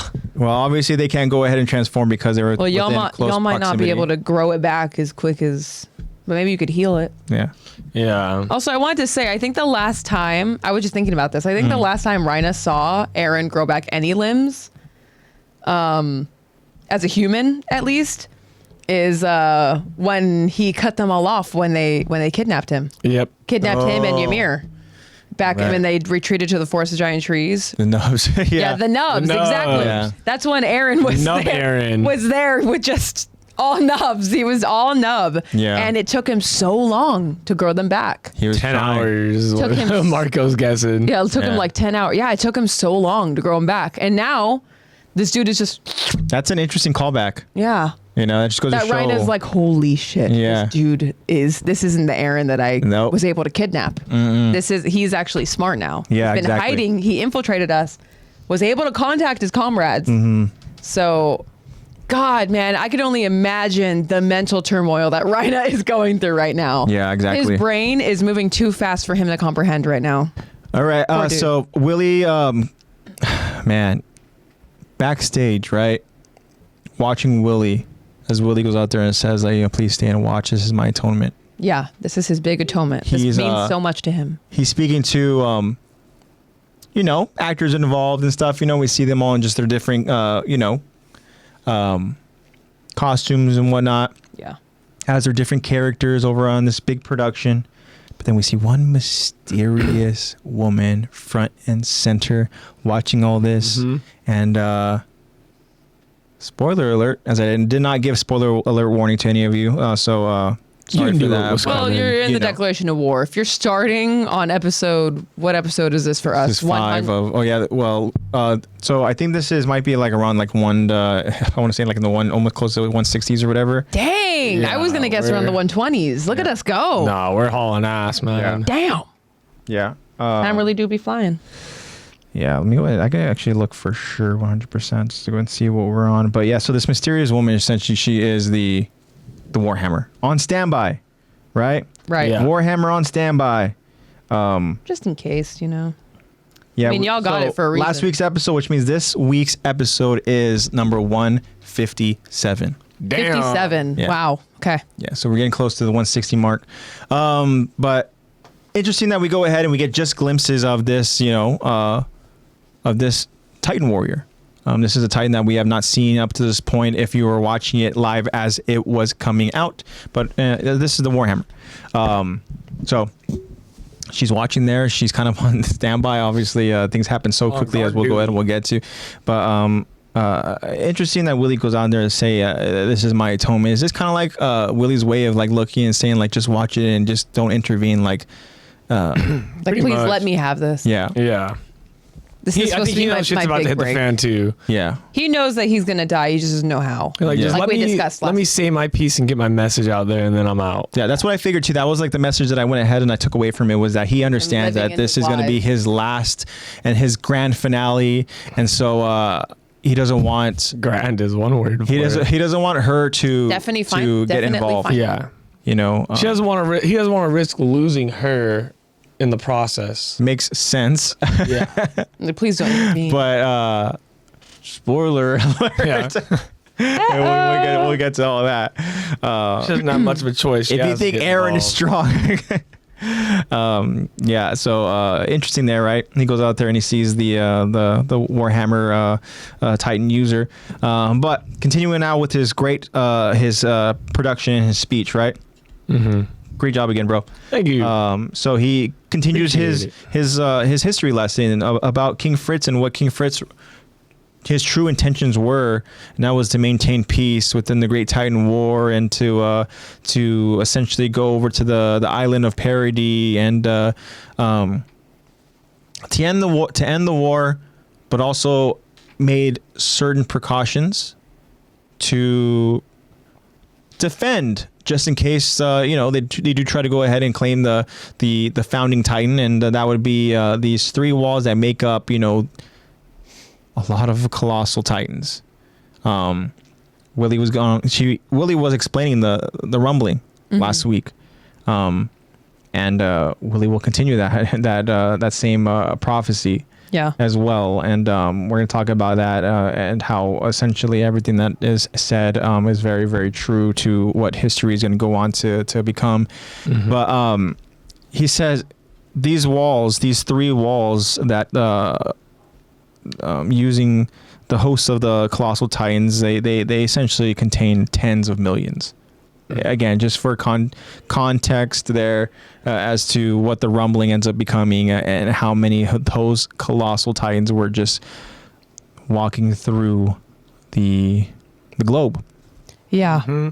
Sounds about right. Tens of millions. Yeah. That's how you get 80%. And then he said, an uprising has taken place on Parody. The king has been deposed. The founding Titan stolen. That was obviously by Grisha. Yeah. Right. But we're going to get into some really fascinating stuff over in season 4 when we do get some more insight on how that all happened. We're going to have more questions, so bring your thinking cap. Yeah, and I can't wait to go ahead and talk about that scene as well, because that's a really fascinating scene, and we come to realize really how much control Eren had over in the whole narrative on the entire story, and Eddie says terrifying. Literally, seeing the look on Grisha's face, seeing how terrified he was, seeing... Even Zeke was like so caught off guard because Grisha saw him. Yeah. Grisha noticed him. Grisha wanted to atone for his sins as a father, or lack thereof. Mm-hmm. And then he left Zeke with just chilling words. Yeah. We're going to talk about it when we get to that point. Pretty much like a warning. Yep. Exactly. But that was the moment where the founding Titan was stolen. And it's very interesting that, you have the Fritz and stuff like that. And I understand maybe like the Fritz, the lineage and whatnot and stuff like that. But he had maybe daughters and stuff. Obviously, we know he has 3 daughters, and they went on to go ahead and marry. And maybe at one point, they one of those daughters went on to marry, a Rice family member. And then, that's how the Rice family became in power and so on and so forth, right? Yeah. Makes sense, right? So that's why it's kind of like, okay, so the Rice family are in control. They're in command of this founding Titan ability. Well, Grisha decided to transform and say squish, squish, squish, and give me that. Let me go ahead and take that. And the fact that like this is common knowledge within like Willie, the fact that this is like something that he has come to understand is truth. How this traveled as far as knowledge and news, it's something I was thinking about. And I understand that memories plays into effect for Third Titans as well, but I think those are just predecessor memories. I don't think the Warhammer has successor memories. So, I don't know, maybe we can go ahead and kind of like very quickly talk about how Willie is aware of everything that's playing out and happening over in Rhina and Zeke. Parody.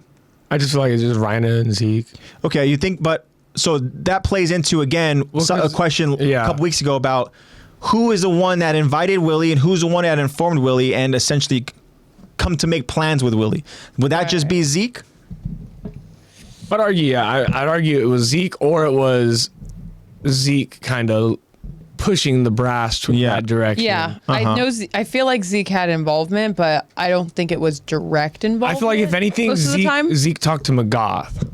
Yeah, that's what I'm thinking. The thing is, obviously, we understand that if you're from the Marley mindset, go get that your boy. This is great propaganda as far as the devil over in Parody that has stolen the founder, and we need to go ahead and stop that devil. Understand that's great propaganda for Marley to go ahead and reinvigorate that kind of like that surge of wanting to go ahead and get into war and stuff and all that, wanting to go ahead and take something that was rightfully once theirs. Maybe it wasn't once theirs, but they think it's theirs, right? Yep. We understand Marlians were oppressed 100 years ago, which is why King Fritz goes on to essentially say he understands why they're doing this. And surprisingly, in Willie's words, is that if they were to go ahead and steal the founding Titan, King Fritz would have allowed it. Yep. Very, very interesting. Sounds like a man of like, I don't know, a man very different from what we were, taught to in the whole Ymir story. Yeah. Right. And it's fascinating in my eyes to go ahead and have Willie, and obviously we're taking Willie's words, as facts, as factual stuff, but I mean, for all we know, maybe this is again just all propaganda that has been essentially forced upon Willie to deliver a message by the Jaegers to invoke fear, and who knows, but either way, we're gonna get to it. He goes on to say some really, really true factual history lessons that are going to go ahead and play out. But We get lore, baby. we do. So he goes on to talk about name dropping this devil, and that is Eren Yeager, right? So He added him and everything. we're gonna go ahead and continue on with this now. Willie is Willie's gonna be on a good just flow right now, and then he's gonna go out there and continue with his declaration. Spitting heat. Yeah, seriously. And so we're gonna continue on, guys. And Lexi's gonna go ahead and continue to narrate, and get this going again. And so Narrator, big moment here. Mikasa. Go ahead and fasten your seatbelts. Yeah. Be ready. We're gonna go ahead and bring the energy on this.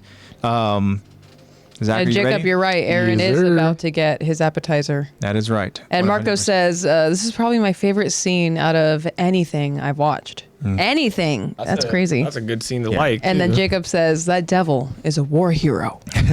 He's like, AJ, watch your mouth. I know, exactly. Hey, those were Willie's words, okay? I know. All right. We're just repeating them. Yeah. All right. right. We're just quoting, bro. All right. Woo, Here you we guys go, ready? guys. Here we go. Me. So exciting. Okay. Moment you've all been waiting for. Let's do this. We continue the episode as Willie continues his declaration. If the colossi of parody are ordered to walk, the rumbling will be felt across the earth. Death will follow. Until now, only royalty has had the power to wield the founding titan, and King Fritz's vow has kept his descendants from using it.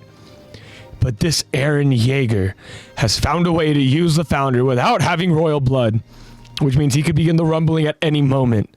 Once the walls of parody begin to walk, there will be nothing we can do except flee in vain from the sounds of earth-shaking steps that will herald our doom. These monsters will crush every city, trample every tree and flower. They will literally flatten our world.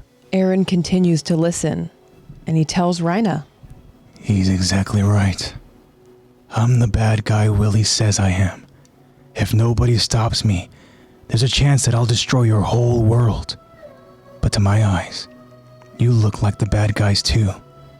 That day, when you breached the wall, when Titans destroyed my home, when I watched as my mom was eaten, I couldn't understand it. Why, Rhina? Tell me why my mom was eaten by a Titan. Falco gasps while listening in, as Rhina explains. It's because we broke the wall that was protecting her. Aaron asks. Why did you break the wall? Rhina answers. So we could use the chaos to sneak in and to find out if the king would react. Aaron continues to ask. But what was your mission? Rhina answers. To save the world by taking the founder. Aaron acknowledges. Well, that's that. If all that was to save the world, then you didn't have much choice. Rhina becomes overwhelmed with emotion as he recalls something. I remember what you said. You promised we'd pay for what we did, and you promised pain. So are you here to make me pay? Aaron responds. Yeah, I did say that, didn't I? Rhina looks at Aaron shocked and confused. Let's forget about that. At first, I considered every person on this side of the sea an enemy. But later, I crossed the sea and slept under my enemy's roof, ate the food they offered me. Rhina, I'm the same as you. Some of these people are awful, but some are good. Same where I'm from. Inside the walls, we're all just people. You were taught that people in the walls weren't like you, that we were demons. You were just kids who got brainwashed. Hatred was part of your training. As young as you were, how could you have fought that? You couldn't have. And well, it looks like you already paid. Rhina begins to snap as he jumps out of his seat and goes on his knees. No! You're wrong, Aaron. That day, when the Titan got Marcel, Annie and Bertolt wanted to end the mission right then, and they would have.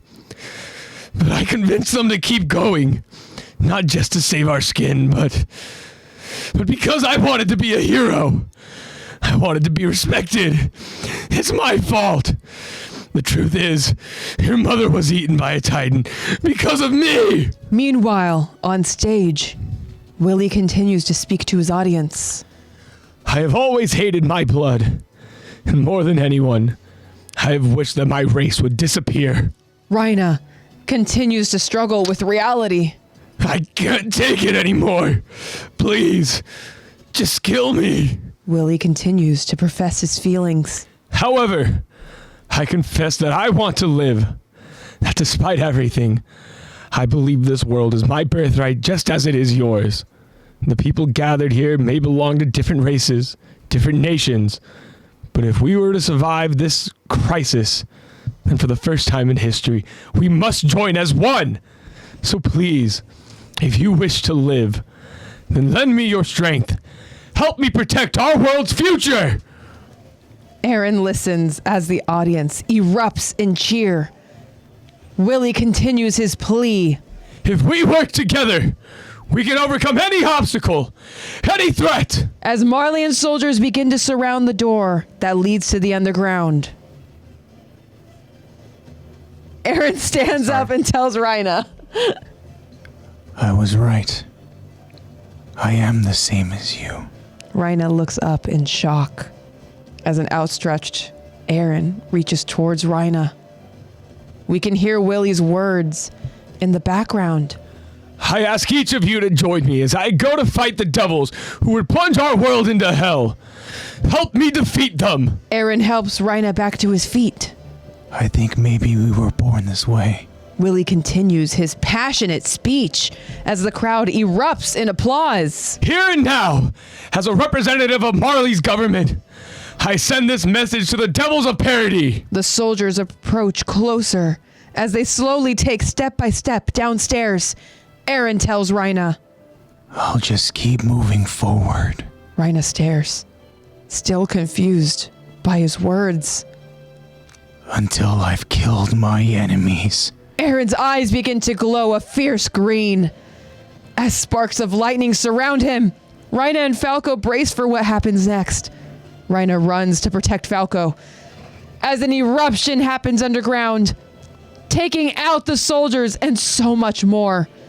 The apartment above begins to crumble as Willie's last words are this. Consider this a declaration of war! Aaron's Titan erupts onto the scene as Willie now faces the devil in the face. The crowd is frozen with fear, witnessing a true monster. Aaron's Titan roars with power as he picks up Willie Tiber.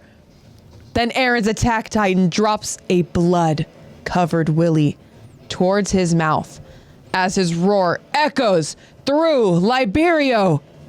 To be continued. Oh shit! Hit that applause, please. Oh my god. Wow. Go, baby.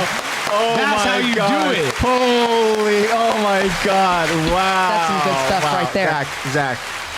Thank you. Zach. Oh my god, I'm gonna keep it Hey, going. Aaron. Hey, God. Hey, God.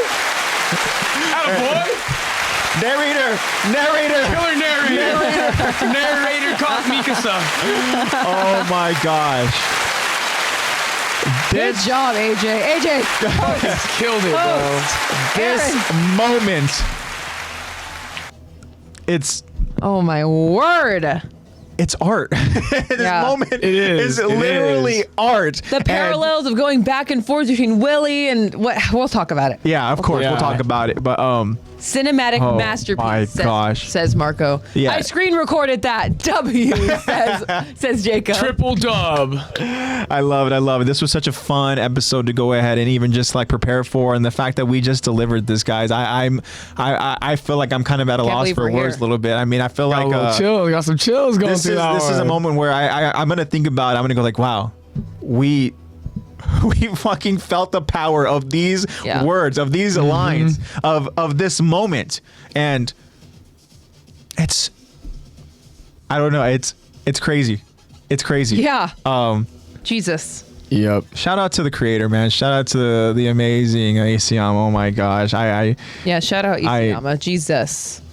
Could only dream of even comprehending. This It's is hard to even definitely comprehend masterpiece for something sure. this masterful. Nonetheless, write it and create it. just think about what it took to get to this point. You had to go ahead and literally come up with a premise and how it's going to happen, an impactful first episode, right? And then you have to go through an entire 3 seasons just to go ahead and do a reverse Uno card and just Flip the world on its hit head. this crazy just impact. As for any viewer watching it, right? You're thinking now at this moment, like, this is AOT. Yeah. We've been waiting for it in Yeah. season 4. This is the buildup. Season 4, we've been waiting for that moment where we're gonna go ahead and get that kind of like, oh shit moment. We got a lot of build up early on in season 4, but then finally, for anybody watching it, I don't care what it is that you're saying, but the moment that Eren does the declaration of war, the moment that Willie declares war to the island of Parody, and we see Eren transform. That's where, for me, in my eyes, it was like, oh shit, this is the AOT I remember. Yeah. Yep. I remember when we first watched it together and that happened, and we were like, "No, Yeah. we just got there." The way it ended, and We were yet like- to be continued. We're like, we just got Willie. Yeah. I know. We just got him.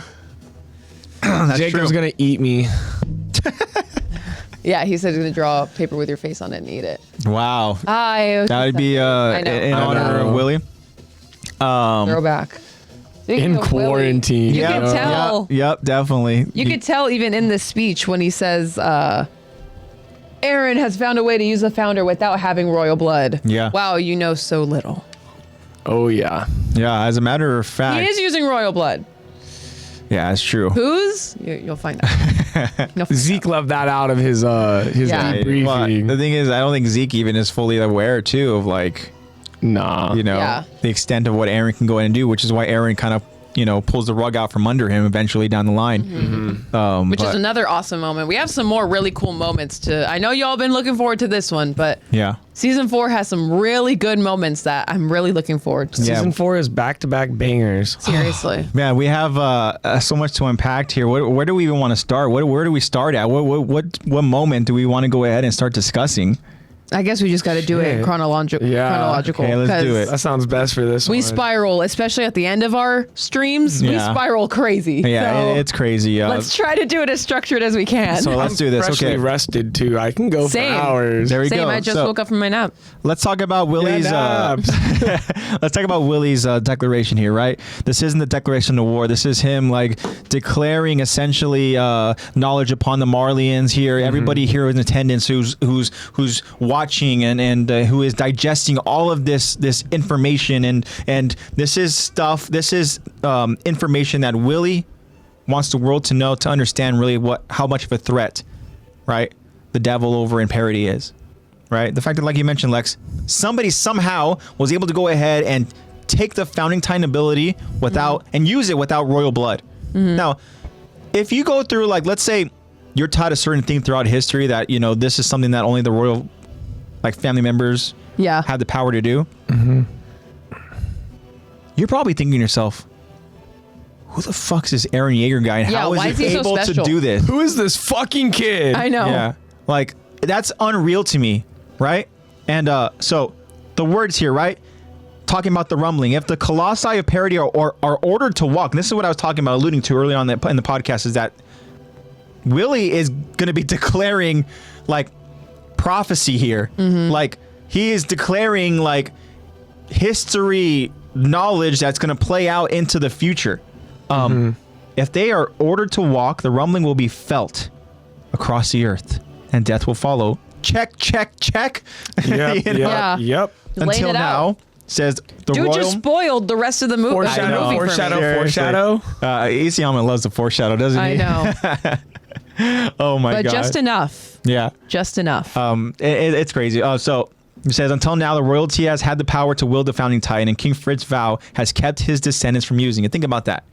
We talked about that in, season, I think it was season 3. I know we talked about it last week. My memory is kind of fuzzy again about it because I've been locked in over on this. But Udi, other founding titan users, any prior ideology, boom, wiped out the window because you can't change anything because King Fritz wants things to go ahead and remain as they are for the sake of, like, almost like, For the sake of parody. for the sake of protection and being described as Protecting them from their own decisions of starting war. Yeah, Right. that's a great way of putting it. I mean, they describe the rumbling essentially as like the sword and the shield. So, The best offense is a good defense. and it's again, I can't help but go ahead and think about King Fritz and understanding now everything that he did for the island to ensure, I guess that, like I said, that safety and stuff, you know. But continuing on, so the next chilling line. But Eren Yeager has found a way to use the founder without having royal blood, like we discussed. That's It's a scary thing to hear. that's kind of crazy, Yeah. right? When you really think about that sentence, right? Eren Yeager has found a way to use the founding Titan ability without royal blood. Again, like Lexi mentioned, oh, little do they know. yeah. But 'Cause still, all they know is that initially they were like, "Oh my God, he's using it." Yeah. When he punched Dinah's hand, being Dinah as a Titan, Yeah. not knowing obviously that that's someone of royal blood, and he's using it. So they're like, "Holy shit, this dude can use it without it." And them not knowing that Zeke is in, there are in cahoots. yeah. But I want to think about that though, because thinking about as far as DNA goes, I mean, Eren, I guess technically does not have royal blood, He does not. No, he doesn't. right? He So does not. while he was able to use the founding Titan in moments upon, like Lexi just described, touching the Dinah Fritz, Titan, that smiling Titan that we see over in episode 1, that was his way. That was his kind of like, his hack. But we understand that Eren trying to use that founding Titan ability couldn't go ahead and use it, couldn't use a coordinate. But this child, right, that we see grow into this warrior found a way. Think about what this character has gone on to do to ensure that the story is written how it needs to be written, and only written by one author. Isayama. Isayama, Isayama. the real Eren Yeager. I do what the pen commands me. Yeah. Right. Exactly. Exactly. But I mean, Eren is the one writing this story as far as the story itself In universe, yeah. and In universe. And I don't know, it's crazy. That sentence, when I read it and I really think about it, like it's so powerful, right? And he says, which means he could begin the rumbling at any moment, which is probably why we talked about already begun. Yeah, I mean, Literally flatten our world. Yep, exactly. So says there's nothing that can happen and nothing we can do except flee in vain, right? From the sound of earth shaking steps that will herald our doom, right? The monsters will crush every city, trample every tree and flower, and they will literally flatten our world, like Lexi went on to say. That's all stuff that we go on to see, right? 80%, right? 80% of freaking all humanity. Yep. Crazy. But the fact that, again, Eren Yeager is literally the next line. Right? He tells Rhino he's exactly right. Yeah. Again, he's not lying. Yeah. Right? It's almost like he says this in some sort of way of like almost like sarcasm, but no, he's not lying. He's not lying. He goes, he's right. I'm the bad guy Willie says I am. If nobody stops me, there's a chance I'll destroy your whole world. Right? It's almost like he's saying that in a way where it would be taken from Rhina as like, oh, he's just saying that as sarcasm, like, oh yeah, this is the devil. He hears the words, echoing over from the stage, and he's like, yeah, I'm the bad guy that Willie says I am. I'm gonna go do this and this and this if nobody stops me. No, he's saying that in a way where it's like, saying like, he's like, yeah, you need to kill me. Yeah. Exactly. That is correct. Is there I anything, will only stop once dead. is there anything to that when it comes to like the finale where Rhina goes on to go ahead and tell Aaron's friends that he believes Aaron wants them to go ahead and I think this is where it stems from. uh-huh. I think it's this moment where he's like, unless someone kills me, the world's gonna go to shit. Yeah. Yeah.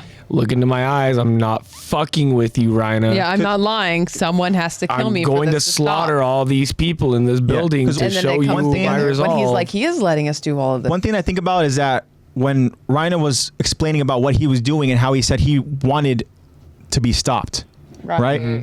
Like he went ahead and he understood that, which is why he also, like you said, upon this conversation, when Aaron's telling him we are the same, right? At that point, Two sides Rhina's of the like, same coin. he's like, you know what? If I wanted to be stopped from my wrongdoings and stuff like that, if I wanted somebody to go ahead and literally prevent this from happening, he probably wants the same. Right. Right. So then it makes sense that this is kind of like that. So Rhina's the that one to moment. just put it together and then, boom, teleport into the path. Yeah, exactly. I see why. Correct. I see why Come he's on the in. Elmo likes Exactly, Rhina yeah. so much. Yeah. Finally. It took him a while, but he finally know. figured it out. I told you this at the beginning of the season. I know. Meanwhile, this dude is just, that pilot is there and he's like, where'd everybody go? Yeah. I mean, I think about that when that part happened. I was like, what's the pilot doing? Because when they come back, he's like, you guys all right? What happened? It's like, were you just flying when everyone like ninja vanished, or were they all like just like sleeping, or what happened? that's true. Yeah, I've never really thought about that. I was totally thinking about that because the pilot was like, you guys okay? Yeah. Where So were funny. they? They were gone for like 10 minutes. But I mean, yeah, like Zach was even saying that, like, Aaron says, like, if nobody stops me, I'll destroy your whole world. And he means it. Right? He continues saying, Aaron wouldn't lie, guys. Aaron exactly, wouldn't as lie. Jacob says, yeah. I manipulate. I don't lie. Yeah. Yeah.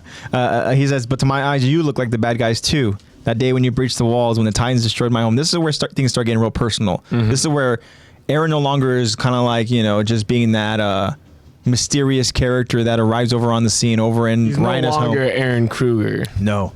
This is the moment here where things start getting personal. It's almost like you can hear the change of like the tone of his voice a little bit. Yeah, definitely. It's much more sinister. He goes on to say like, It's more directed and not so like speaking out loud. yeah. Cue the All for One soundtrack. Seriously. I believe in this when you watch it dubbed, that this line, right? After he goes, when the Titans destroyed my home, this next line goes, when I watched as my mom was, I think there's an emphasis on eaten, and the way he says it, I think he says it as like almost like an exclamation, obviously, to Rhina, right?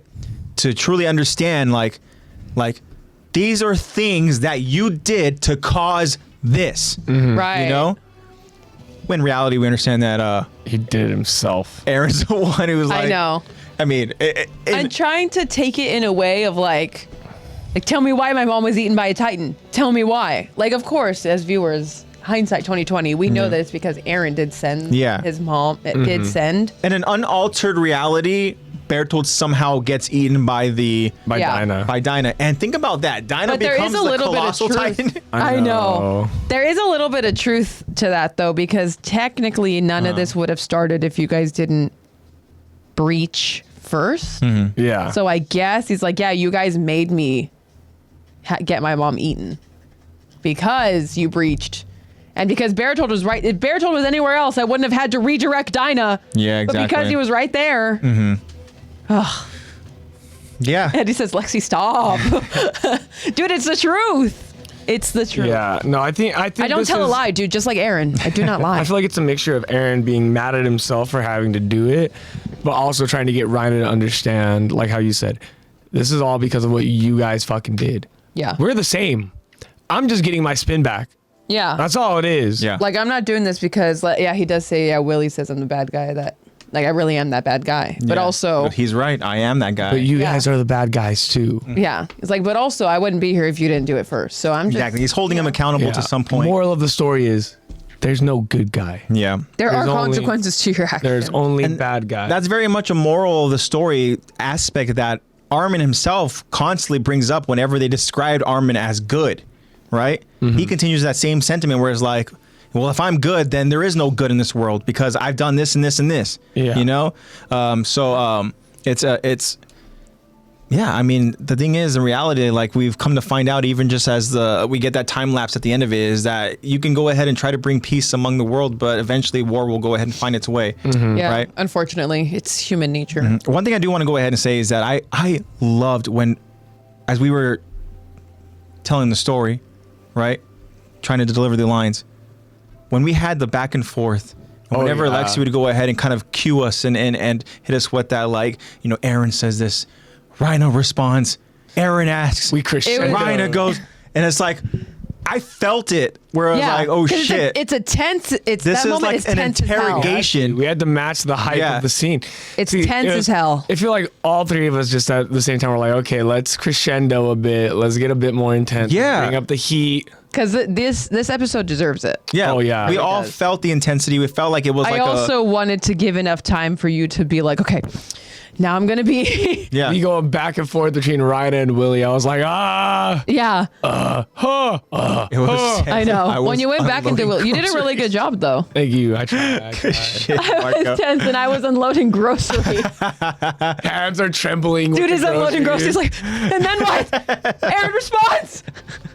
Oh man, it was so good. And I then loved what? it. But yeah, I mean, the thing is, again, like, Aaron is emphasizing certain things to hold Rhina accountable, to go ahead and really just like force that fear, right, into just the whole force fear into his, like, literally, like, of just like I don't want to say his body, but like force fear into like his whole kind of like psyche, mindset, emotions, Yeah. everything that's all in between, of like understanding that, like we just talked about, like all these actions were because of some point of there was a moment that Yeah. like a switch that flipped, right? Over There was in him. it was Willie. Willie said one. I can't remember exactly what he said. Willie said something, and Aaron's eyes dilated. It was like, I think it was after the handshake where he helped him up. It was either right after or right before the handshake, but his eyes dilated, and you can tell he's like, "All right, it's time to get serious. Like, it's time." He's about to say the thing. It's my cue. Yeah, exactly. Yeah. You're right. There were definitely some sort of like moments where I didn't really go ahead and it was hard to. Let me see if I can. It was hard to go ahead and input certain details to kind of like, I guess, take away from that momentum. No, I get you. You know? It was the right call. It was honestly the right call. Because it is very subtle, but they are. I mean, it is important to go ahead and just talk about the certain kind of body mannerisms that Aaron is expressing as he's hearing these words, as he's hearing, like, essentially his home being like talked about in such a way, and him talked about in such a way, you know. I mean, it's a story that he's seen over and over and over before in his Yeah. head. But He's numb to it. Jake goes, I was watching you guys on my monitor. I'm watching you still on my monitor and my phone, typing this. so he's got two setups, There but he's you typing go. on his phone, but he's Oh, watching on his yeah. monitor. That's the way an Ackerman does it, man. That's the way an Ackerman Awesome, does it. man. While Zach goes on to go ahead and find the expression. Here, I found it. Despite everything, I believe this world is my birthright, just as it is yours. There. That's when Aaron's like, excuse me? Yeah, Yeah. yeah, you're right. You believe this is your birthright. That's when he stands up, he gives Ryan his hand. And he's like, okay, it's time. Yeah. I got to shut this fool up. Yeah, there's the handshake is like right after that. Okay, we'll get to that now. So He's almost implying, like, yes, he's making Rhina absolutely shit himself, but he's Yeah. also, like he's breaking like you down. said, holding accountability. He's and breaking him also down. bringing in, making him feel like ashamed of what he did. And think about too, as And he's Rhina's going into his head. as he's like, you're right, it breaking is all my fault. Rhina down, right? think about everything that he's saying, there is a kid in that same room who's finding out All from a of this different for the first perspective, time. Yeah. from like the victim's perspective, as far as what Rhina and others went on to do over in their home, right? Because that's another thing to talk about. Even the body mannerisms is Falco as well. Like when Aaron goes on to go ahead and talk about what Rhina did, when he goes on and say like, When he makes Rhina confess. he goes, when you breached the walls, when Titans destroyed my home, right? When my mom was eaten. These are moments that Falco's listening to, and he's like, oh shit, like, Yeah, I He's see like, it right there. oh, He's no. he's like You did that? leaned against the wall. He's like yeah. Yeah, dude is terrified. Poor kid. yeah. Second, Aaron looks over at Falco. Falco's like, he's like, Don't look at me, please. Yeah, and he continues saying that he goes, when I watched as my mom was eating, I couldn't understand it. And this is where he starts getting into that kind of like that interrogation. He goes, why, Rhina? Tell me why my mom was eaten by a Titan, right? And then Rhina is because he broke the wall. Aaron has, why did you break the wall? Yeah, Rhina goes, so we can use the chaos to sneak in and find out if the king would react. And then Aaron, but what was your mission? And this is just like I think of like, maybe I'm wrong here, but I think it's like Call of Duty, like Black Ops 2, I think.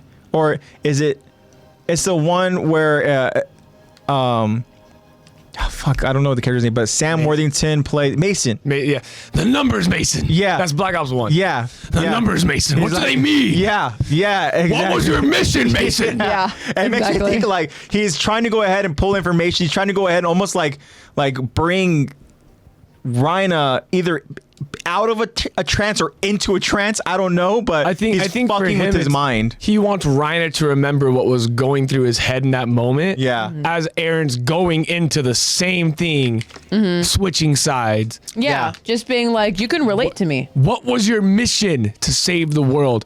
We are the same. Yeah, and the fact My I mission love is to how- save the world. Yeah. I love through how Aaron different moves on means. from, like, goes on with that too, where he's like, yeah, I'm no better than you. I slept. I was literally about to say is that Yeah. the moment that So Rhina good. says it was to save the world by taking the founder, Aaron almost calms down and goes, well, that's that. If that's all, if it was all to save the world, then you didn't have much choice, And then this is where, Rhina recalls again that moment where he says, I remember when you said you'd promise we'd pay for what you did, and you promised pain. What are you here to make me pay? All right, so he goes, so are you here to make me pay? Can you imagine? This guy's playing fucking games with him because he goes, oh yeah, I did say that, didn't I? He goes, oh, well, let's just forget about all that. Yeah. Forget about it. Right? You're going to pay either way with everyone else. And then he just continues saying, look, at first I considered every person on the other side of that sea an enemy. But, when I crossed the sea, when I slept with, under the roof with these people, when I ate their food, he goes, I realized I'm just the same as you. Right? And yeah, some of these people are awful, but some of them are good. Right? He goes, look, inside of the walls, we're all just people, but he goes, you were taught that the people in the walls weren't like you, that we were demons. He goes, you were just kids, you got brainwashed. He goes, hatred was a part of your training. Because as young as you were, how could you have fought that? You couldn't have. And then he kind of like, again, talk about fucking with Rhina's mind. He goes, well, kind of looks like you already did pay for it. Yeah. He's kind of like also addressing the elephant in the room where he's like, obviously, this isn't the Rhina that I know. This isn't the Rhina that I... The Rhina I know would have been throwing hands already. Yeah, He's like, exactly. get out of my home. Yeah. And it's just one of those things where it's like, Aaron, the Jaegers in general are so good at just playing those mind games. We've seen it with Grisha, right? When it comes to, even just the little subtle mind games with fucking, Keith Sardis, as he was trying to become, the commander of the scouts for the sake of trying to win, Carla's love and affection and stuff like that. And then, he's like, yeah, whatever, and this and that, and this, and then he like ends up curing a plague, Yeah. saving Carla's family. What? Right? And I don't know, man. These Jaegers, man, There's something else, bro. Tell you what, they do love that attention, though. yeah. They like being main characters for sure. What is Jacob saying? One Piece game night at. Have you seen Lakers anything game? about that? No. One Piece. Here, I'll show you. I pulled it up for you. One Piece and Lakers teamed up. Here, check this out. They got little cards and shit. Go through them. Each crew member. Oh my bad. No, I accidentally did it. Just go. It should be the top search in the history. Go into the search bar. Oh, okay. It should be the top one. One Piece Lakers. Whoa! What? Yeah, each crew member has their own card. Luffy joins the Lakers. This is kind of crazy. Have you seen those? See, so anime is mainstream. This is like Space Piece Jam is. shit. Yeah, no, seriously. Well, One Piece is definitely done. They're, the, Damn, only, that's so they're the cool. only anime to have teamed up with a football team and a basketball team now. Good job, One Piece. That's I mean, so it's been a cool. while been around for a while. Yeah. Deserves So, anyways, yeah, Aaron is just fucking with Ryan, right? He goes on and says, "Look, you already Yeah. paid for it and stuff, right?" it. That's pretty cool. You saw these, right? This is what you were looking at? Yeah, I saw Yeah. those. All right, blah blah blah. Homie's hard. Hey. Lego. This one's my Broncos favorite basketball one. team. This one's my favorite one. The Usopp card where he's hitting all that look shit. athletic. that as one hell. looks fucking. That one looks cool. Usopp's sick as fuck. They look really cool. It looks like a mother F and J. Okay, right. It Nah, does. this is aim of the F and J. There you go. Hell yeah. Balling, bro. Balling. Balling with style and music. So now, as Aaron continues to just like strip the fibers and layers of freaking Rhina's brain, Rhina snaps. He literally jumps out of his seat. Right. This fool gets on his knees. Yeah, I would too. He's Just like, caves in, bro. like, no, Aaron, you're wrong. He goes, that day when the Titans got Marcel, Annie and Bear told they wanted to end it, and they wouldn't, but I convinced them to keep going. Right. He Dude goes, is not a just shell of what he was. not just to save our skin, but because I wanted to become a hero. Mm-hmm. Right. Now, this is so weird when you think about like perspective as far as like, when we are watching AOT from the start of season 1, this doesn't seem, he's not a hero, right? But then when you come to understand Rhina's backstory, I go, shit, I can understand why Rhina has been, I guess, Pining for reported approval. has been reported though as like Isayama's favorite character, right? And Exactly. and so this guy, all he wanted to do was just go ahead and make his family proud. All he wanted to do was go out there and become a hero by how? By Saving the world. accomplishing the mission that is to save the world by claiming the founder. He said he wanted to be respected. It's my fault. The truth is your mother was eaten by a Titan because of me. Kinda. Not completely, but Yeah. he wants Part you of to it. think that. Part of it. Exactly. But now here's the interesting part. Marco. What happened? Yeah, Marco was just caught in the crossfire and forgotten. Oh, Imagine Aaron brought up Marco. Yeah, He he was was like- like, "Do you I know. remember He's what like- you did with?" He's like, you think I don't know, but I know what you did to Marco. Yeah, starts And bringing that up all the won't things be he did. tolerated. Oh my That's God. when he transforms. Yeah. Declaration of War begins. It's all for Yeah. Marco, actually. Everything is all for Marco. That would be interesting. Greatest plot twist in the history. I loved him. I know. So now here's the interesting back and forth, which Zach had to go ahead and do. He had to go back and forth between Willie and Rhina, Willie and Rhina, Willie and Rhina, right?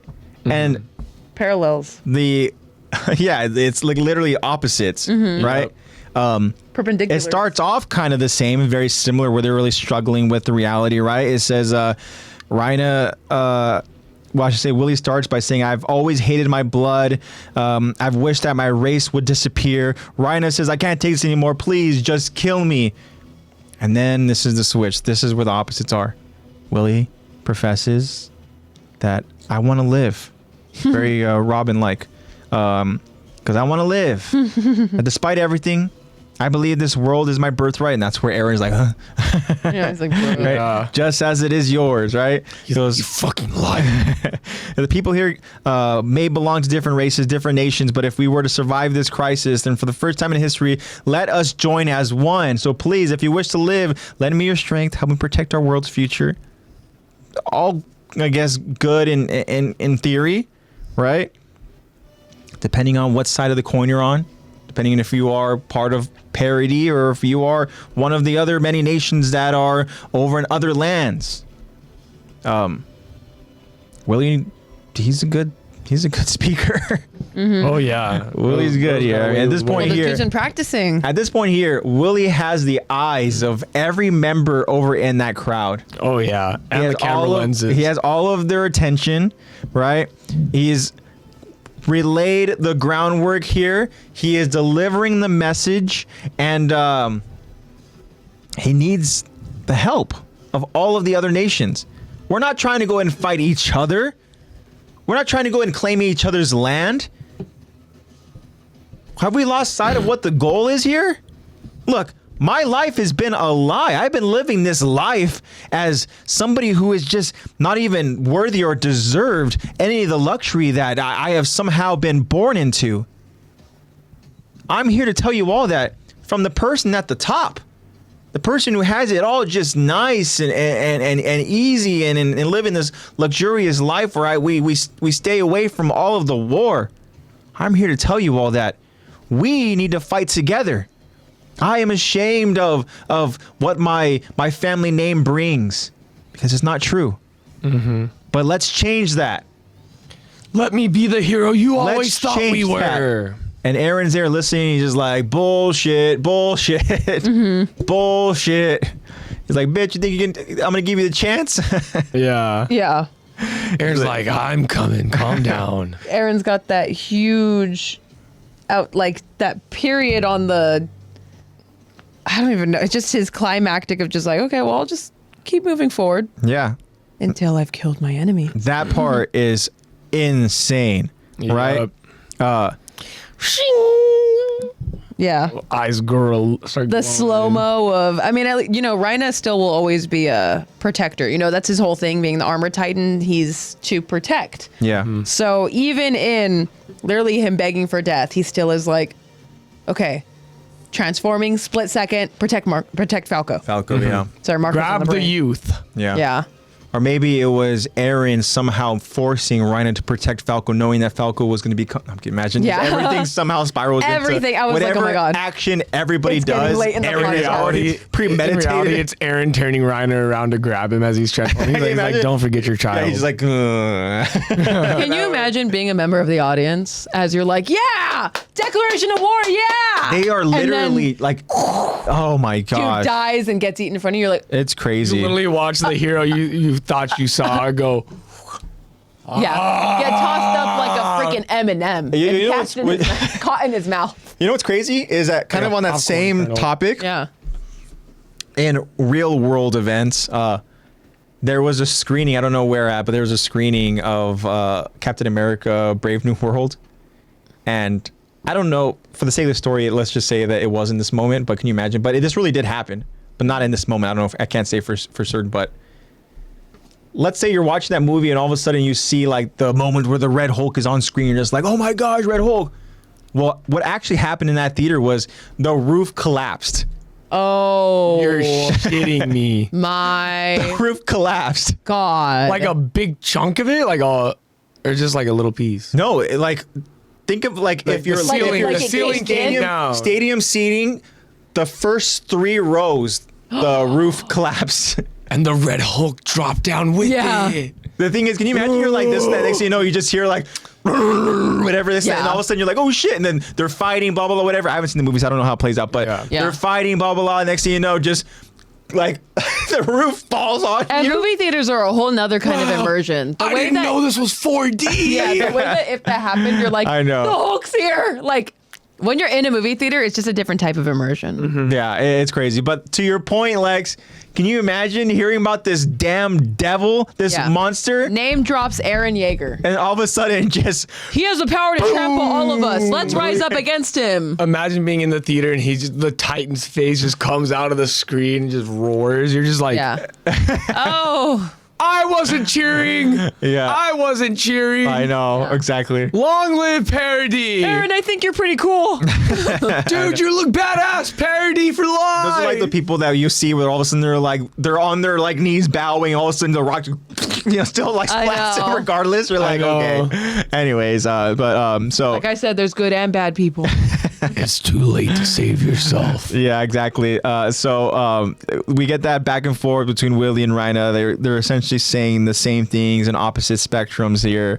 And to Aaron's words here, as he goes out there and he tells Rhina, he goes, "Look, I was right. I am the same as you." Right? Rhina looks up, and at this point now, again, like Aaron kind of, fucking with Rhina a little bit. Rhina gets done as he's was kind of begging, and he looks up and he sees Aaron with his hand stretched out, gesturing to help him up. We're the same. I understand what you're going through. I understand why you had to do that. Okay? And he goes on to help Rhina up, right? And we hear again, when you watch the episode, it's pretty cool because in that moment where Rhina and Aaron are there and Aaron's relaying that look, we're the same, and he's helping him up in the background in that kind of that echo type off in the distance voice. You hear Willie just saying I ask each of you to join me as I go fight the devils who would plunge our world into hell. Help me defeat them. He's trying to be that Helos. Right? That he went on to go ahead and essentially help create as a fictional character, not him, but his family as this fictional character, right? We need a real life Helos. He wants to be that character. He wants to be that symbol, right? He wants to be that. He wants to be that little appetizer. He wants to be that symbol of peace. Appetizer. He wants to be All Might so bad. He wants to be All Might so bad. And so, Aaron, as he helps Rhina to his feet again, I think maybe we were just born this way. And no mistake. And then Willie continues, right? As a representative of Marley's government, I mean, he's honorary Marleyan. Yeah. Right? He goes, I send this message to the devils of parody. The devil is there. He's listening. He's listening. I hear you. I'm all ears. He dedicated this to me. Oh. And not to mention, too, that give him a big old smooch. It gets lost in the story here, but Commander Magath sends soldiers literally to go ahead and get Eren Yeager. Yeah. They're making their way over to him. They're making their way literally down. Opening the door. They're going downstairs. They're literally going to go ahead and try to apprehend him or whatever the plan is. Exactly. Which good on Magath. He's like, all right, go. Yeah. Keeping it under wraps. Go do it. It's begun. And then Eren says that familiar line. I'll just keep moving forward. Yep. And Rhina's like, what do you mean forward? And then what does he say, Lex? He goes, I'll keep moving forward until I don't know where it's at anymore. I've killed. Yeah, AJ, what does he say? I don't know, man. What does he say? He goes, I'll move forward until I've killed my enemies. My enemies. Listen to Thorfinn, bro. You have no enemies. Go watch Vinland. Yeah, Eddie goes, yeah, how did he know? Probably talking about Magath and of where Aaron's location is. Dude, I don't know. Josh, where are you? You need to spawn in right now. I know. Josh, where you at, bro? It's a Friday. He's playing Rivals. I know. I know. He's probably like, guys. Why isn't the Wi-Fi down? I've been listening. I'm just a little preoccupied. I know.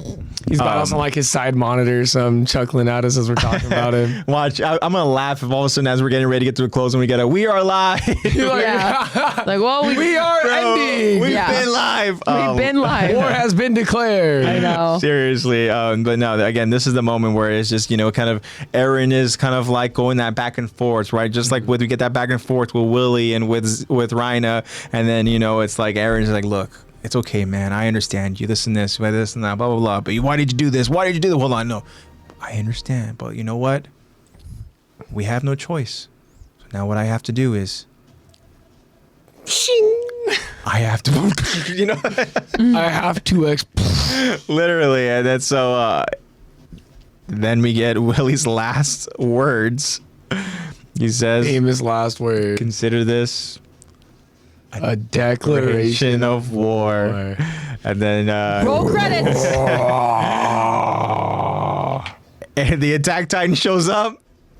And then grabs him up and throws It's so him. fucking Yeah. cool. The thing is though, is as he throws Willie, it seems like Willie's already fucking like Dude, his it looks like spine he's is already all split. It looks like he's split, huh? Yeah. I wonder too, because I wonder if like, so when Aaron goes out and picks him up, I wonder if he's just like.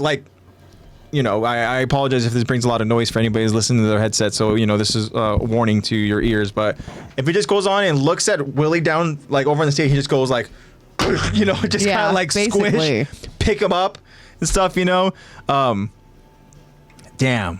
The crowd. I'm gonna see if I can find that manga panel. The crowd. Like you mentioned it, Lex. Mm-hmm. The crowd in attendance here, right? Going through just a range of roller coaster of emotions to Oh, hell like, yeah. hating, well, I should say adoring Willie to like, wait, what's he talking Like, about? He wouldn't lie to us. Going Like, through the what's motions, going on? and then adoration, and then confusement, and then motivated, Yeah. and then hype, Yeah. and now utter fear for your life. Yep. Also, I looked it up. Of course, someone asked it on Reddit on r/Shingeki no Kyojin. Yeah. How could they have known an attack was imminent? Talking about what Eddie asked earlier, like how did Magath know? The answer: in chapter 100 of the manga, we see Magath and Willie talk about the attack that was to happen later. Somehow they had detected enough to know that there had been an infiltration and an Interesting. attack was going to happen, but not enough to predict the important details of the attack. How could they have known it all? Is this He intel said, from Zeke? My theory is that Aaron or someone working with Aaron, Zeke, most likely Zeke, leaked some kind of information about an infiltration specifically for the purpose of getting the Tiber family to place its Warhammer Titan within fighting distance of the festival. Yes. So as to flush it out of hiding. Makes and sense. then defeating and eating it. This assumes that Aaron would also have some kind of foreknowledge of the Tiber family and the Titan power they hold, which isn't an unreasonable assumption, seeing as Aaron took deliberate care to eat You know what this Tiber. is? This is the response and answer to our question that we had like weeks ago about Yeah. Zeke's involvement in all this. Yeah. Zeke is what the person who helped to unearth the Show this to AJ after. to This is unearth the carnage. Tiber family. Uncensored. Yeah, that's the So uncensored it's just like in carnage. half. Oh my god, his jaw. Look at his head. Look at which way his head's facing and his legs. It looks like Aaron just went. Oh shit. he like crumpled did him an up. Indian burn on his body. No, it looked like Aaron just crumpled this motherfucker up in Yeah. a fist and tossed him up.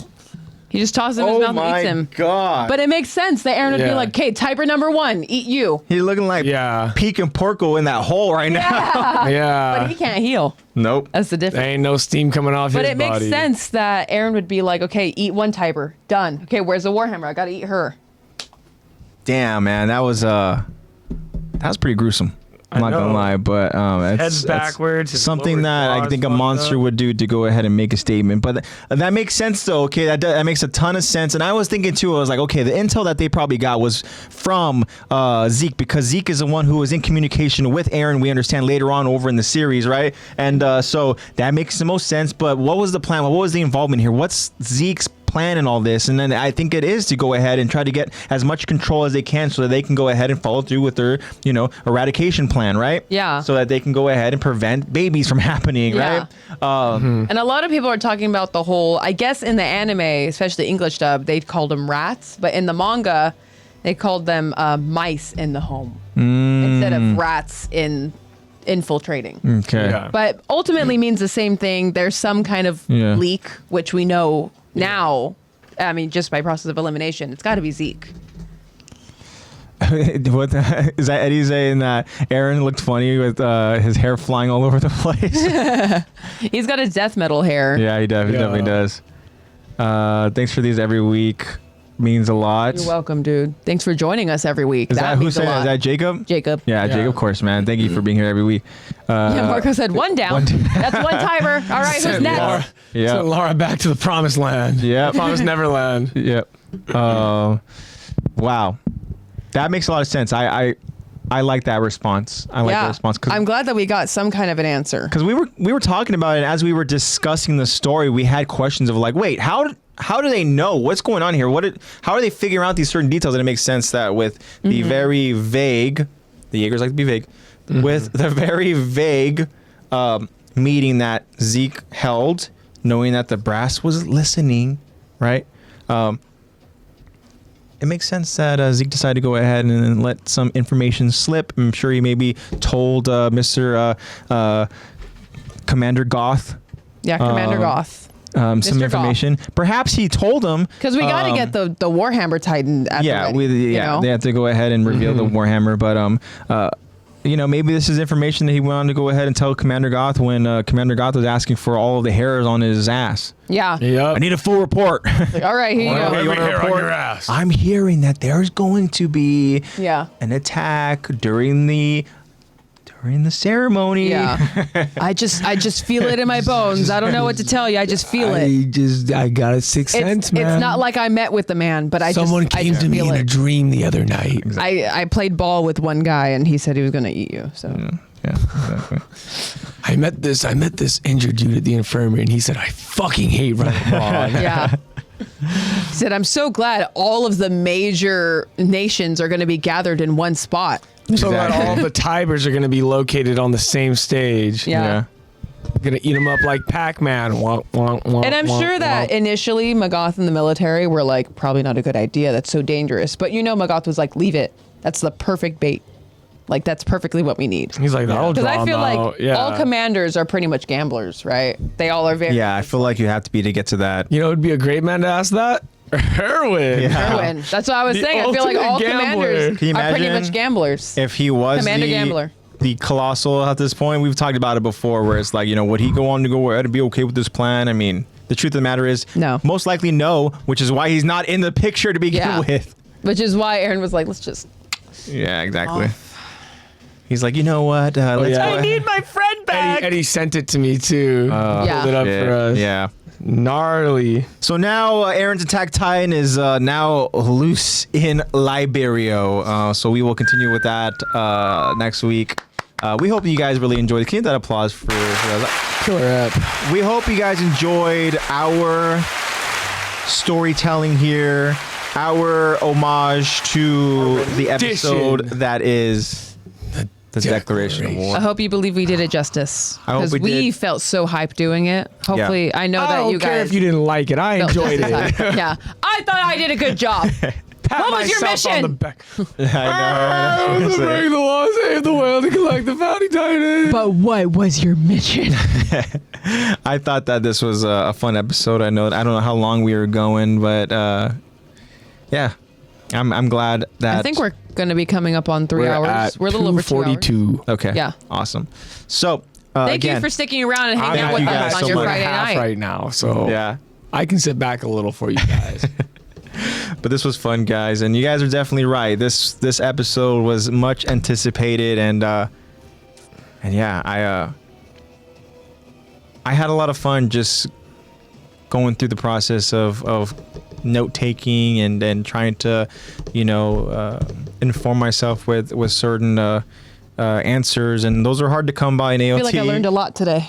Yeah, same. And also, of course, as we go ahead and tell these stories together, as we do our AOT book club weekly, we always have questions that pop up, right? We always have questions. We're like, how the hell this happened? What happened here? With the details, right? And we burden all of you with that. Exactly. And on our Instagram story at Attack the Talk Podcast. Check out the story. We'll probably have a poll, maybe a Q&A. Well, Maybe a we're surprise. definitely gonna have a poll question. I want to go and I don't ask know, you man. guys toss-up. who We're did giving it you better. guys some homework. No, I'm just kidding. Yeah, who did it better? Is it the original or was it the sequel? Yeah. So we want to Remix. know which breach was better. And yeah, guys, thank you so much again. As we've all stated, you guys are phenomenal. We love you guys so much, and the fact that you guys stick around these long, just 2 hour plus streams, it means the world to us, and it's a lot of fun, guys. We appreciate you guys being here in chat talking with us live because it's really what we need, man. It's what we need as we go ahead and do this podcast to go ahead and talk about this. We need to be able to go ahead and discuss certain things with you guys. We need to be able to go ahead and have actual interaction with all of you and stuff. And there's a lot of questions, especially in this episode, where we've been asking questions out loud to each other, and we've been finding answers together collectively as like this open forum. And whether that's you guys in chat sending stuff to you guys through socials and stuff like that to go ahead and help Or with if it's answers. Reddit. Or even if it's Reddit or Because Google Attack on AI Titan has or, a huge fan base. There's bound to be Aw, thank you, same Jacob. questions we've Yeah. asked. And yeah, Jacob says Zach did a better job of Willie. Yeah. So I did want to go and talk about that, Zach. I know that you were talking about how with specifically these past 2 weeks how you have been doing your due diligence. You have been working on. I've seen this episode a lot of times. Yeah, and can we hit that applause again for Zach? Dude, Zach I've been studying. did an incredible job. I had no idea where this episode was going when me and Lexi were flubbing some of the lines early on. I know. Dude, I was literally like, the first it's better to sentence I get was it like, out it's, early. okay. Yeah, but I had to get the jitters out. Yeah. but we were able to go ahead and, So and, excited. and lock in, and Zach was locked in right from the beginning, and Had to be. And great I was job, well man. rested. Great job. Yeah. There's a lot of tension, so Yeah, so this was this was a Lexi, true I'm not relief. one of your students. Yeah, you're like a decade older than my student. Oh man, good stuff, guys. But You're the kid with the blue Jolly Ranchers. I oh man, good stuff. That's the cue. That is the cue. I have exerted the proper amount of energy to Hey, go after ahead and Burrito execute Track this. and I Attack on exerted Titan. the proper amount of energy to go back to sleep. Yeah. So ready. After a full burrito track meal, full hype hanging out, and the end Yeah. of the work week. I'm glad this Good way to go ahead and call it, Fucking love guys. Fridays, man. Fridays are fun. If you guys have any other plans, I know it's late for some of Eddie. you. I know it's late for We'll some. be back soon, You guys are bud. leaving us. We'll be back soon. Bruh, give it a I'll miss message me. too, You can man. DM me, Yeah. bro. I know. We have each other on Instagram. Hey, the last Dragon Ball Daima episode is out now. There you go. R.I.P. Akira Toriyama 1 year anniversary. Oh my Now God. Yeah, tomorrow. it's already been tomorrow's a year. Yep, tomorrow's the year. That's why they're dropping the episode today, so that way we can take tomorrow to celebrate how his last gift to us was a canon Super Saiyan 4. Wow. Wow, R.I.P. Rest in peace. that's crazy. A year? Yeah. I know. Wow. I feel like we just talked about it a couple months ago. Crazy. It was technically 51 podcast episodes ago. Yeah. There Give you or go. take a couple. Technically. That's even crazier when you put it in that term Yeah.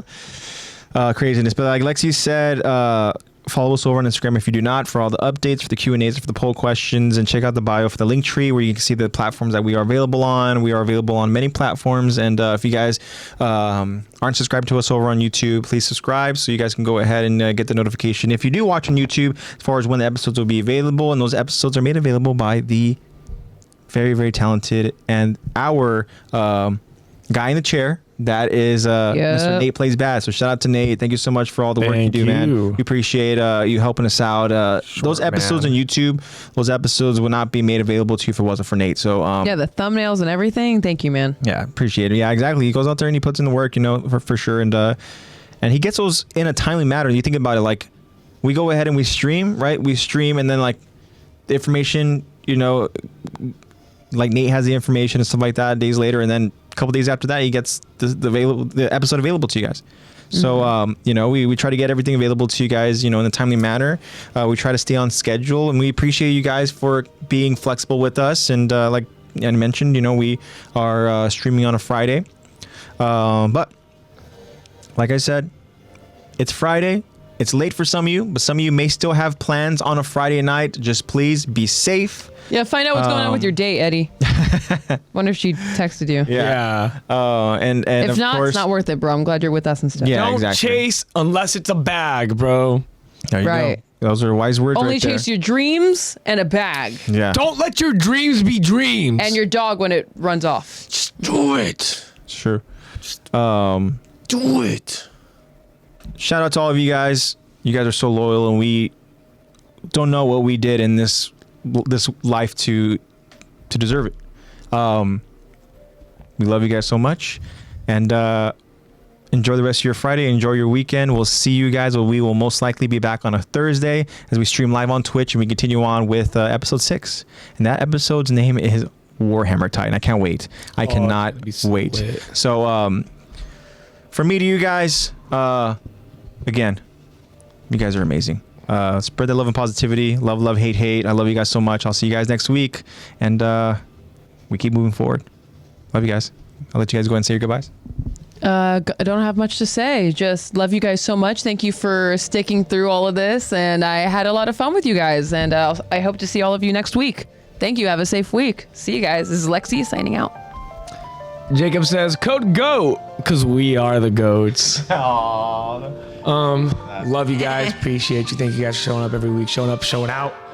Mark 10:27, Jesus looked at them and said, with man it is impossible, but not with